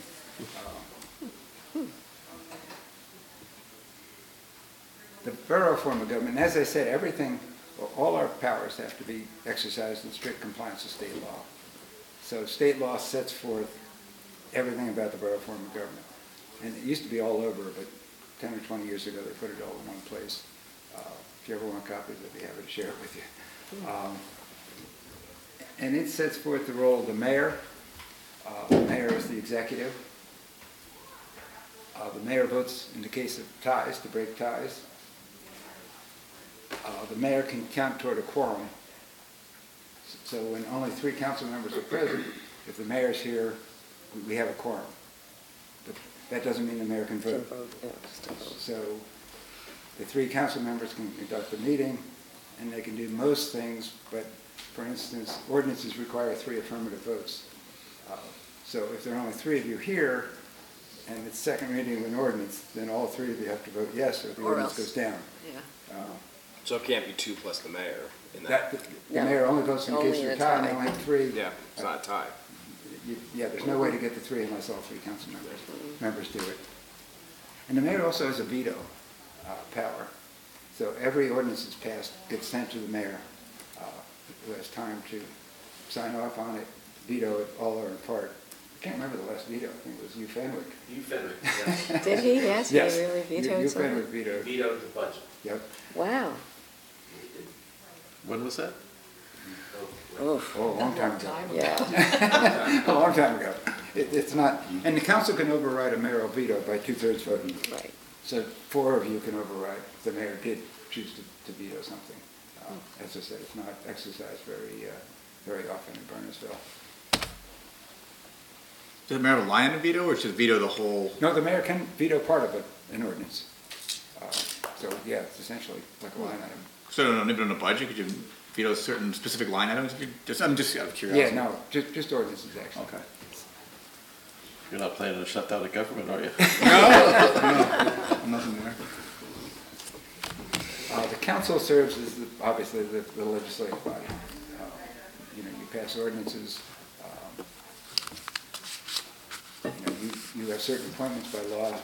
Now, the mayor also has, in addition to powers set forth in the borough law, that all mayors, whether it be township committee or city or borough, have certain powers. Like the mayor appoints all the members of the planning board, except for the class 3 member, who's the member of the governing body.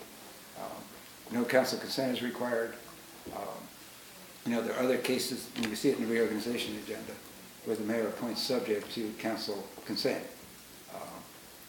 And in those cases, if after 30 days, if the mayor hasn't appointed somebody who's been approved by the council can actually make those appointments, which goes along with the weak mayor concept. And then there are council appointments. I guess the main one is the Board of Adjustment, which is by ordinance. Under the municipal land use law, only the mayor can appoint members of the planning board. But the MLU says that with respect to the Board of Adjustment, the governing body chooses whether they want the mayor to appoint a governing body. And in our case, it's the governing body. The mayor also appoints all the members of the Environmental Commission, and as you may have noticed at reorg every year, also the chair. I'm not sure why. It's the only one I know of off the top of my head. Sorry, which one was that again? Environmental. The mayor appoints the members and the chair, and no council consent is required. The role of the administrator is actually a fairly modern position. Wasn't long before Ralph was appointed. Thank you, Jack. They created it for him? Yes, it was handcrafted for Ralph.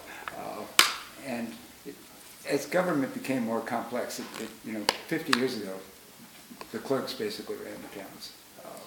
But as government became more complex, more towns started hiring administrators, and eventually they came up with a statute allowing give over time more and more powers to the administrator, never to the point where they become like a manager under a Faulkner. You can give a lot of power to the administrator and the clerk. Yeah, is the administrator, is that a requirement by law? It is not required. The clerk is, but not the administrator? That's correct. The administrator is a permissive statute, but if you do have an administrator, he or she has to be appointed in strict compliance with the statute. You know, going back to what I said earlier. But you don't have to have it. Right, but if you do have one, it Then you has have to to be. follow the rules. Right. Okay. You know, they set forth the term of office, you know, the votes required and things like that, and all that has to be. And only those powers allowed by statute can be delegated to the administrator. You know, you couldn't allow the administrator to appoint members to the planning board, for instance, or something like that. You know, it's just not permitted by state law. Jack, just so I know, because Sure. I've got to actually pick up my daughter at 9. All right, are you just going to take a while, just so I can be prepared? 'Cause I know we have still, I don't want to rush you, I just have to leave. Sorry? I thought we were going to try and like do maybe till 9 o'clock, and then we're going to do executive session. So that Yeah. you'll get through some of it, and then the next meeting we'll do another piece of it. What do we have in executive that I might want to? The 3 versus 4 on the 2 people, whether they're Right, going to. which are those, but then we have a whole bunch of properties that we're looking at. Yeah, the Okay, discussion. well, The Claremont properties. well, the Claremont properties that we I've approved that got- one already, I've got 4 properties to discuss. Okay. but nothing would move on or anything, right? Come No, on. it's Yeah. just whether there's even an So interest. I'm going to write what I think for 3 or 4, and that would be my vote. Okay. Okay? Yeah, but I think 9 o'clock, you know, another 15 minutes, and then we'll go to executive session, because this is a lot to cover in one sitting. Yeah, I've got to get to Marston Baird, though. That's about You gotta be 15. there by 9? Yeah, I'm going to be a little late, it's okay. You better go. I won't be offended. Okay. And the clerk is a statutory position. The names of the 2 people before? And the clerk is one of the protected Andrea positions. and The Tom. clerk's term of office is set by state law, all the clerk's duties, and during the initial term, the clerk can only be removed for cause. Once the clerk is reappointed, and the same applies to the assessor, the collector, and the CFO. Once they're reappointed, they have tenure. So they can only be removed for cause, even on reappointment. You know, at the end of the first term, any of those positions, you don't have to reappoint the person. They How have to long is the reappoint first term? once. How long is that? 4 years? 3, I'm sorry. Some are 4, some are 3. Not quite the other assessor, I think, 4. Right, okay. But once they're reappointed, as I say, they have tenure, as does the construction official. Got it. And the subject official. So that's something to keep in mind, is once you make that reappointment, those protected classifications. The other way in which they're protected, and the clerk is one of them, is that they're entitled to the same salary increases given other employees. So you mean, like, if you have a union and you give them 2.5%, then Right. the tenered people get the That's right, so same if you thing? give the PDA 2.5%, and you only give the town hall, people. There's a quiz in 2 weeks. You better watch the tape, then, Chris. So Anthony, you get the same raise we get. Don't fall for that. So if the PBA gets 2.5% in the Borough Hall, employees get 0, Anthony's entitled to 2%, as are the assessor, the collector, CFO. Right. All those classified positions. What if one group gets 2.5 and the other group gets 2? I think generally, the clerk, those protected positions would be entitled to the highest. The highest, yeah. Mm. Can you list the protected position again? CFO, clerk, tax assessor, And tax collector. tax collector. There You was said construction official? Administrator No, was one of construction them? official is not protected by Okay. way of salary, but is a tenured position. But it's but not the tenured. salary thing. And administrator wasn't part of that? No. No, administrator is not. Administrator serves at the pleasure of the governing body, but it takes 4 votes to remove the administrator. And when you remove the administrator, you have to give them 90 days notice or 90 days severance pay. So they're not in the same. The rationale being is that it's much more of a managerial position, which is more subject to, politics to some extent. Mm-hmm. The clerk is the secretary to the governing body. Is my favorite is the keeper of the seal. You remember where it is? A very old one that's I know. that's been around for 100 years. The old kind, you go. Yeah, it's a real seal. It's not He's not a also hand. the hub of the wheel. The hub of the wheel. He's the custodian of records in the borough, all the things that a secretary would normally do. And one interesting thing is a lot of towns used to not have the clerk go into executive session, but the clerk has to be there because minutes They're have to be minutes, kept. yeah. So, you know, unless it's something that affects the clerk directly, then you'd have to, the clerk has to be there. Well, I think it's the whole term, you know, of calling them secretary of the board, because it sounds like it's like a clerical position, and it's not. It's a statutory position that has a lot of responsibility. Yes. And they really should do away with that secretary term, because it's... I mean, Anthony runs the borough to a large extent. I mean, our meetings wouldn't happen without. Yeah, absolutely. A lot of work goes into these agendas. And a lot of, you know, knowing all the compliance issues and all that kind of stuff. You know, and he's the registrar, and the dog license is not him personally necessary. Right. But marriage licenses. It all goes back to him if it gets done wrong. Exactly. Exactly. The attorney, you know, a lot of governing bodies over the years have turned to me and asked me what I think about an issue, and I'll never tell you. The reason being is that I'm not an elected representative, so it doesn't matter what I think. You know, if you want to do something, as long as it's legal and ethical, you can do it, as long as the majority could do. You know, and I'm not going to give you my personal opinion as to whether it's a good policy or bad policy. That's, you know, that would be overstepping my role. The assessor, the assessor is an interesting position because although he's hired by the borough and paid by the borough, he really reports to the state and to the county tax board. So other positions like that are the collector and the construction official and the subcode officials. You know, you can't discipline them except for if they have certain hours and they're late every day, that kind of thing. But anything having to do with their technical duties, you can't get involved in the assessment of properties. So if a taxpayer comes to you and says, you know, all my neighbors are assessed at $500,000, I'm assessed at $600,000, all you can do is tell them we can file a tax appeal. Talk to the assessor, and if you're not satisfied, because there's nothing we can do to change that assessment. And in fact, the assessor can't even change it, you know, without an appeal being filed. So, but again, if there's any disciplinary matter, it has to go to the state. Okay. And how long is that position for? It's a tenured one, right? Yeah, I think the initial term is 4 years. Every term is 4 years, I believe.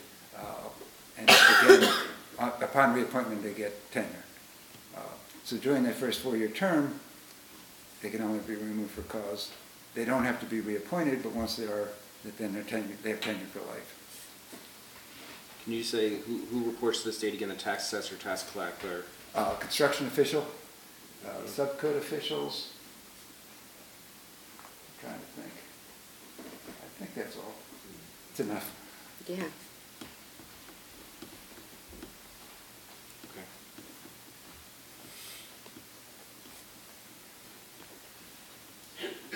The next topic is meetings. We discussed this in passing. Just a quorum is 4 of you, and the mayor can make a quorum. But she can't vote, and she still presides over the meeting. In the absence of the mayor, the council president would run the meeting, and in the absence of the council president, it's a senior council member. But by state law, but also makes sense. So in the absence of the mayor, if the president's running the meeting, he or she doesn't become the mayor in the sense that they can still vote. That's correct. That's correct. They don't become the mayor, they just chair the meeting. Ordinances are pretty self-explanatory. As you know, 2 readings are required for ordinances. Ordinances are usually either financial matters, capital improvement fund appropriations, bond ordinances, or things that go into the township borough code, police regulations, licensing, zoning ordinances, things of that nature. Ordinances have to be introduced on first reading, as we introduced a whole bunch tonight. Then after introduction, Anthony has to publish a notice in the newspaper stating when the public hearing is, and when there's a public hearing and final adoption, you can amend at the public hearing, and we've done it several times recently, and if it's a substantive change, makes a substantial change to the ordinance, then you have to continue the public hearing on the ordinance as amended until the next meeting, and Anthony has to publish notice of the amendment. It's a shorter time period. It's seven days. It has to be 10 days between the two readings, and the notice of second reading has to be published 7 days before the public hearing. In the case of an amendment, it only has to be 2 days, so it can be done more quickly. But if it doesn't make a substantive change, then it can be adopted that night. It has to be amended by motion, and it can be adopted that night. The other thing we've done for some of the more controversial ordinances is the public hearing can be continued with no further notice of publication. So if the public keeps coming out, you know, the public hearing can be continued. But an ordinance can only be adopted in the same calendar year. Because even when the council doesn't change at all, it's still a new council that starts January 1. Because you had two people re-elected to the council, so it's considered a new governing body and you can't carry over. So any ordinance that's introduced in December is not adopted in December. We have to start from scratch again in January. Resolutions are for more routine things, except for the budget. For some reason, the budget is adopted by resolution. I don't know why they didn't call it an ordinance. The procedures are almost identical to an ordinance. There has to be a first reading, notice and publication, and then a public hearing and adoption. But every other resolution just requires one reading. It can be introduced and adopted the same night. Going back to ordinances for a minute, there's no reason to open the ordinance introduction to the public. Some people over the years have liked to do that, but it really doesn't accomplish a whole lot. No. Because introduction is really more of an administrative, clerical kind of function to get the notice out for the public hearing. Because in my experience, usually when you open first reading to the public, then they come back to the second reading and make the same comments. You know, and they say it's already a done deal by then, but it's really not. You know, we've had ordinances go down after public comment or amended after public comment. You know, a lot of times we get very valuable suggestions from the public. You know, sometimes it's good for somebody that's not involved to read it, you know, and say that doesn't make any sense. So back to the drawing board, I go, and try to come up with some clearer language. So sorry, you say it's uncommon to have public comments on first reading. There's no legal requirement, and I think in most cases it's probably not productive. They always have the right to do so during the public section, you know, the open session. But there's no legal requirement that you do it. As I say, it's more of a procedural thing to set the public hearing.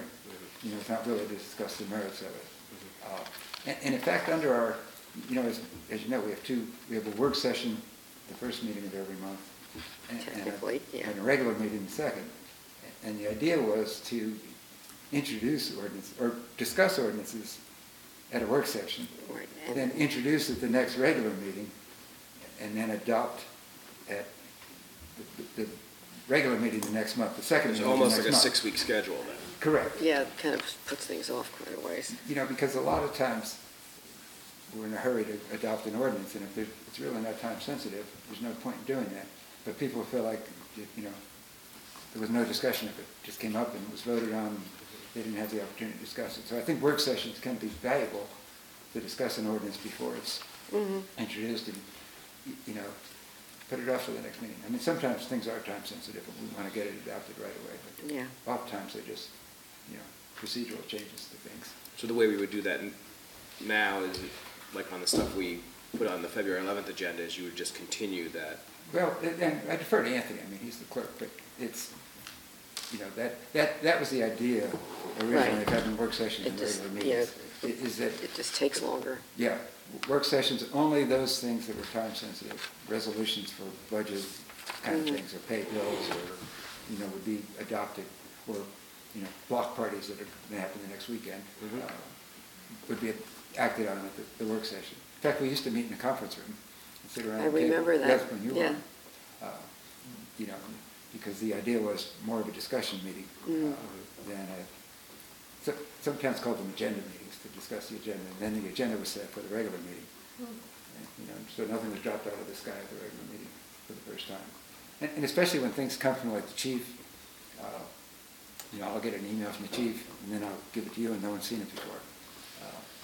You know, I don't necessarily know that, so it's not a good idea to do that. Yeah, but some of them actually, you know, can go through committee too. Yes, right, and some of them already So have. that when they come to us, the committee's already reviewed it. Like Right. some of the public safety things should be going through them and public works things. But that's why it may be worthwhile to just put them on as an item of business for a work session, and if need be, refer to a committee, a council committee, and then they don't have to be acted on for, you know, 2 months if need Yeah. be.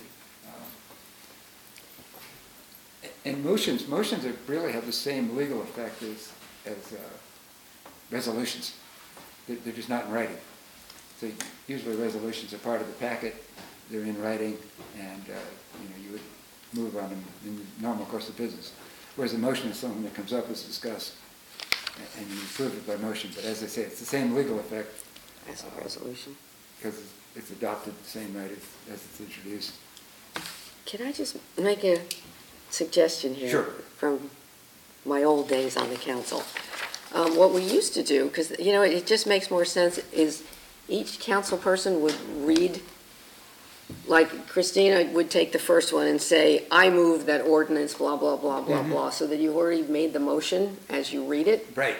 And then someone seconds, and then rather than me reading them and then asking for a motion and then a second. Yeah. And then just, you know, then you would read the next one, you would read the next one, and so you're moving it as you introduce it. Yeah. Does that sound like a Yeah. workable? If we It's don't more want to efficient. move something, though. Well, Usually moving you just it go doesn't. down the list. Because Like- if you do that, if you do that, what happens if people have questions or? No, I mean, you're still doing the same thing. It's, instead of me reading it and I say, who, you know, She usually I need asks a if anybody motion. has any questions.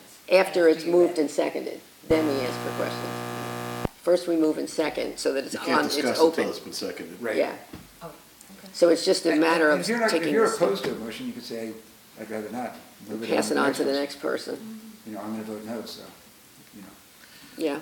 So the resolution doesn't require public notice. That's correct. Okay. Now, most of them are in the agenda, but with respect to the agenda, the only legal, well, two things. One is our annual meeting notice that's established or adopted at the reorganization meeting is published, and then we don't have to give any further notice.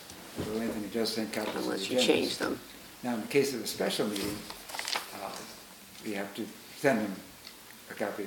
We have to give notice 48 of the hours. act. Right, 48 hours, and actually, it's more than that, because the cases hold, it has to be 48 hours in order to allow the newspapers to publish 48 hours in advance, even though they don't have to publish it. And the statute doesn't say that, but that's, you know, and sometimes when we're really in a rush, we just do the 48 hours. But, you I have know, a question.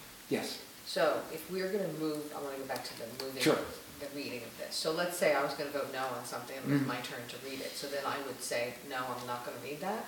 I mean, Just say, I'd prefer that Tom move it. But if you introduce it, you're just moving to introduce it, you're talking about. right, that's right. Yeah. So you're not really voting on it, you're saying, here, this is up for discussion So- in 2 weeks. Oh, okay. But there are times when you don't want to even put your name to, All right. in the minute. Well, if you're gonna vote no, if you're just reading it, it's not, No, all it is You're moving it. you're moving and seconding so that we You can can vote comment on it. and then. Right. Right. okay. You can still vote no when the actual vote comes It up. just Right, reads that's right. better, I think, if you say, I move that ordinance, blah, blah, blah, and then we ask it'll for say second. that, right, Anthony?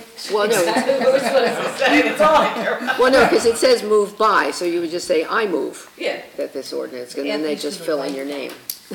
Second reading on such and such date, and, you know, at that point, you can state your objection Are we and vote against it. clarifying, this is just when we're putting stuff on the next agenda, or you're saying even when you're actually going to adopt the second reading? I think Mary Jane is suggesting To do it on all the time. introduction and adoption. Yeah, She's just, saying well, all the time, you're yeah. saying. Okay, yeah, I'm sorry, Mr. Chair, I thought it was just to introduce and. Well, it's the same, because it reads almost the same, Yeah, because true. next you'll say, I move that ordinance, blah, blah, blah, be approved on second reading and adopted as read, or Is that how it whatever used to the be wording done? is. Was it? Yeah, that's what we used to do. Many years ago, yeah. Yeah, it's been. It just kind of, like, kept everybody, instead of me just reading all these things. But it just has to have the word, it just has to be worded differently. No, instead of this move by, you just say, I move. Yeah. So when you look at this, you would say, I move, then ordinance Oh, 219. it's just, because it just says be introduced, okay. Yeah. You just No, read but it. that doesn't, it's not, this discussion is not for just to be introduced. All I these know, but happen the to next be, one will say to be voted on. you'll actually be voting on it. But won't it But say you're if you still just moving and To seconding. vote, but you're gonna, Understand. yeah, moving to vote on. Right. If something doesn't get seconded, it wouldn't even get a vote. Exactly. So by somebody reading it the way you're suggesting implies that it only takes one person to get it to vote. That's right. One additional person If to the get it to person vote. making the motion is Whereas opposed if to you it. read it, it would take two people to affirmatively get it to vote. But you really, Or if you pass it down, if you're gonna vote no. That's the point. You really do have to pass it down if you're not gonna second it. Yeah. Yeah, I understand why you're doing this way. just the ordinances. But when when it comes around the second time and we're actually voting on it, You can't vote on it until it's moved and seconded. No, but But the You can't even have But the it won't public even hearing. get to a vote if you don't get somebody to move it and second it. We've had And things if recently. somebody who's not interested in either moving it or seconding it is doing it as a point of process, not because they actually want to support the ordinance, Right. then Okay. you've defaulted to only one person getting it to vote now. That's right. That second person who seconds. That's So valid. I preferred on the final reading, or the second reading, that we not do it this way, that the mayor reads those. We can do exactly what you're saying on For these introduction. first reading items, Yeah, but the first introducing reading, them. I agree. Yeah, that makes But sense. on when the second reading on adoption, I think it makes more sense to actually have people, and I thought, if I remember from last year, we actually had discussion before it got moved and seconded. No, you can't. I don't think we did. No? Not before Well, adoption. And I think there's another reason too, that you don't want to propose, you don't want to move on the vote on something you don't believe in, because the paper reports who moves and seconds. And the minutes. I'm sorry? Well, it's in And the the minutes. In the minutes, Right. I'm not, but I don't Yeah, want the but public to that's think that I'm true. supporting Paper, something that yeah, I you're don't right. believe in. Well, it sounds like we all agree now that on first So on introduction, we'll do introduction, as we'll suggested take by the turns. mayor. Okay. And on second reading, I'll the just read mayor them will in read hand. them. Yeah, I think that sort of like Okay. takes the element of, like, I don't want to support this, I don't know, it just seems Yeah. more. I just don't more think we'll democratic. ever get to it, the Well, second reading. You can if still people vote don't no support on it, but- introduction, even if you moved it. What's that? Yeah, you can still vote no on introduction. I said, I don't think it would get to the second piece if, Right. Now, sometimes people vote yes just to get it to the It public may be hearing, saying, disappearances, but I'm you probably don't not want gonna to be vote for connected it. to something you don't believe yeah. in. No, that's fine. We'll do it on one and not the other. Yeah. Okay. I'm like hoarse from reading. I'm just trying to not have to talk so much. That's good. Okay. Sorry, I got you off. No, that's So if we the do purpose that, of this whole- will you put in the agenda, like, Tamara, Donahue, or like, Sometimes do that. what my lines are? I can put a name to. Or just draw a running list. We better not put it in there when someone's absent. Yeah. Unexpected. True. Yeah, don't put names in. oh, yeah, that's true. No, No, don't put a name, because if someone's Yeah, not. you know what, change Or saying to somebody go said- blank and say, Yeah, it might be move the that, trees, so it would be the name, move yeah. that. That's my job. And then the blank would just be for your name. Okay, so I'll take the Gotcha. line, the underline out, and just move that, and then, Yeah, okay. and leave it for Sometimes your actually do name. that. Makes it easier for the clerk to do minutes. Parliamentary procedure. We have a detailed chart set forth in the administrative code. And the administrative code is the borough law, which we'll discuss next time. Is, in fact, why don't we stop there? Why don't we pick up the parliamentary procedure because Okay. it's in the borough law. Okay. All right, Thank you. thank you. Yeah, Thanks. we can't discuss Robert's rules after 9. You know, the problem with Robert's rules, not to belabor it, is they have little to do with municipalities. It's great for running an American Legion convention. Right. But if you read them, you really have to, so that's Oh, why. and they get so complicated too, they really do. And the administrative code actually plagiarized from the New Jersey School Boards Association website. Yeah. Because they do things that make a lot more sense for us than Robert's rules. So, Can I just ask? Sure. Is that going to be where we talk about how the agenda gets set for? yep, all that stuff we just discussed. So, and if you have any questions or suggestions in the meantime to add to this, please let me know. Well, it'll be on February 11th, which is the, Yeah, that's up to the mayor. So, okay, great, thanks. Thank you. Okay, we need a motion to go into executive session. I'll second. All right, we are now in executive session. Do you want to say if we're going to come out? We will come out and, yes, Okay. make a resolution on the, for the appointments. Good night. Okay, Thank you. so,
for, so somebody needs to move and, okay, so we are out of executive session, so I need a motion for the Board of Adjustment appointments for alternate 3, Andrea Adler.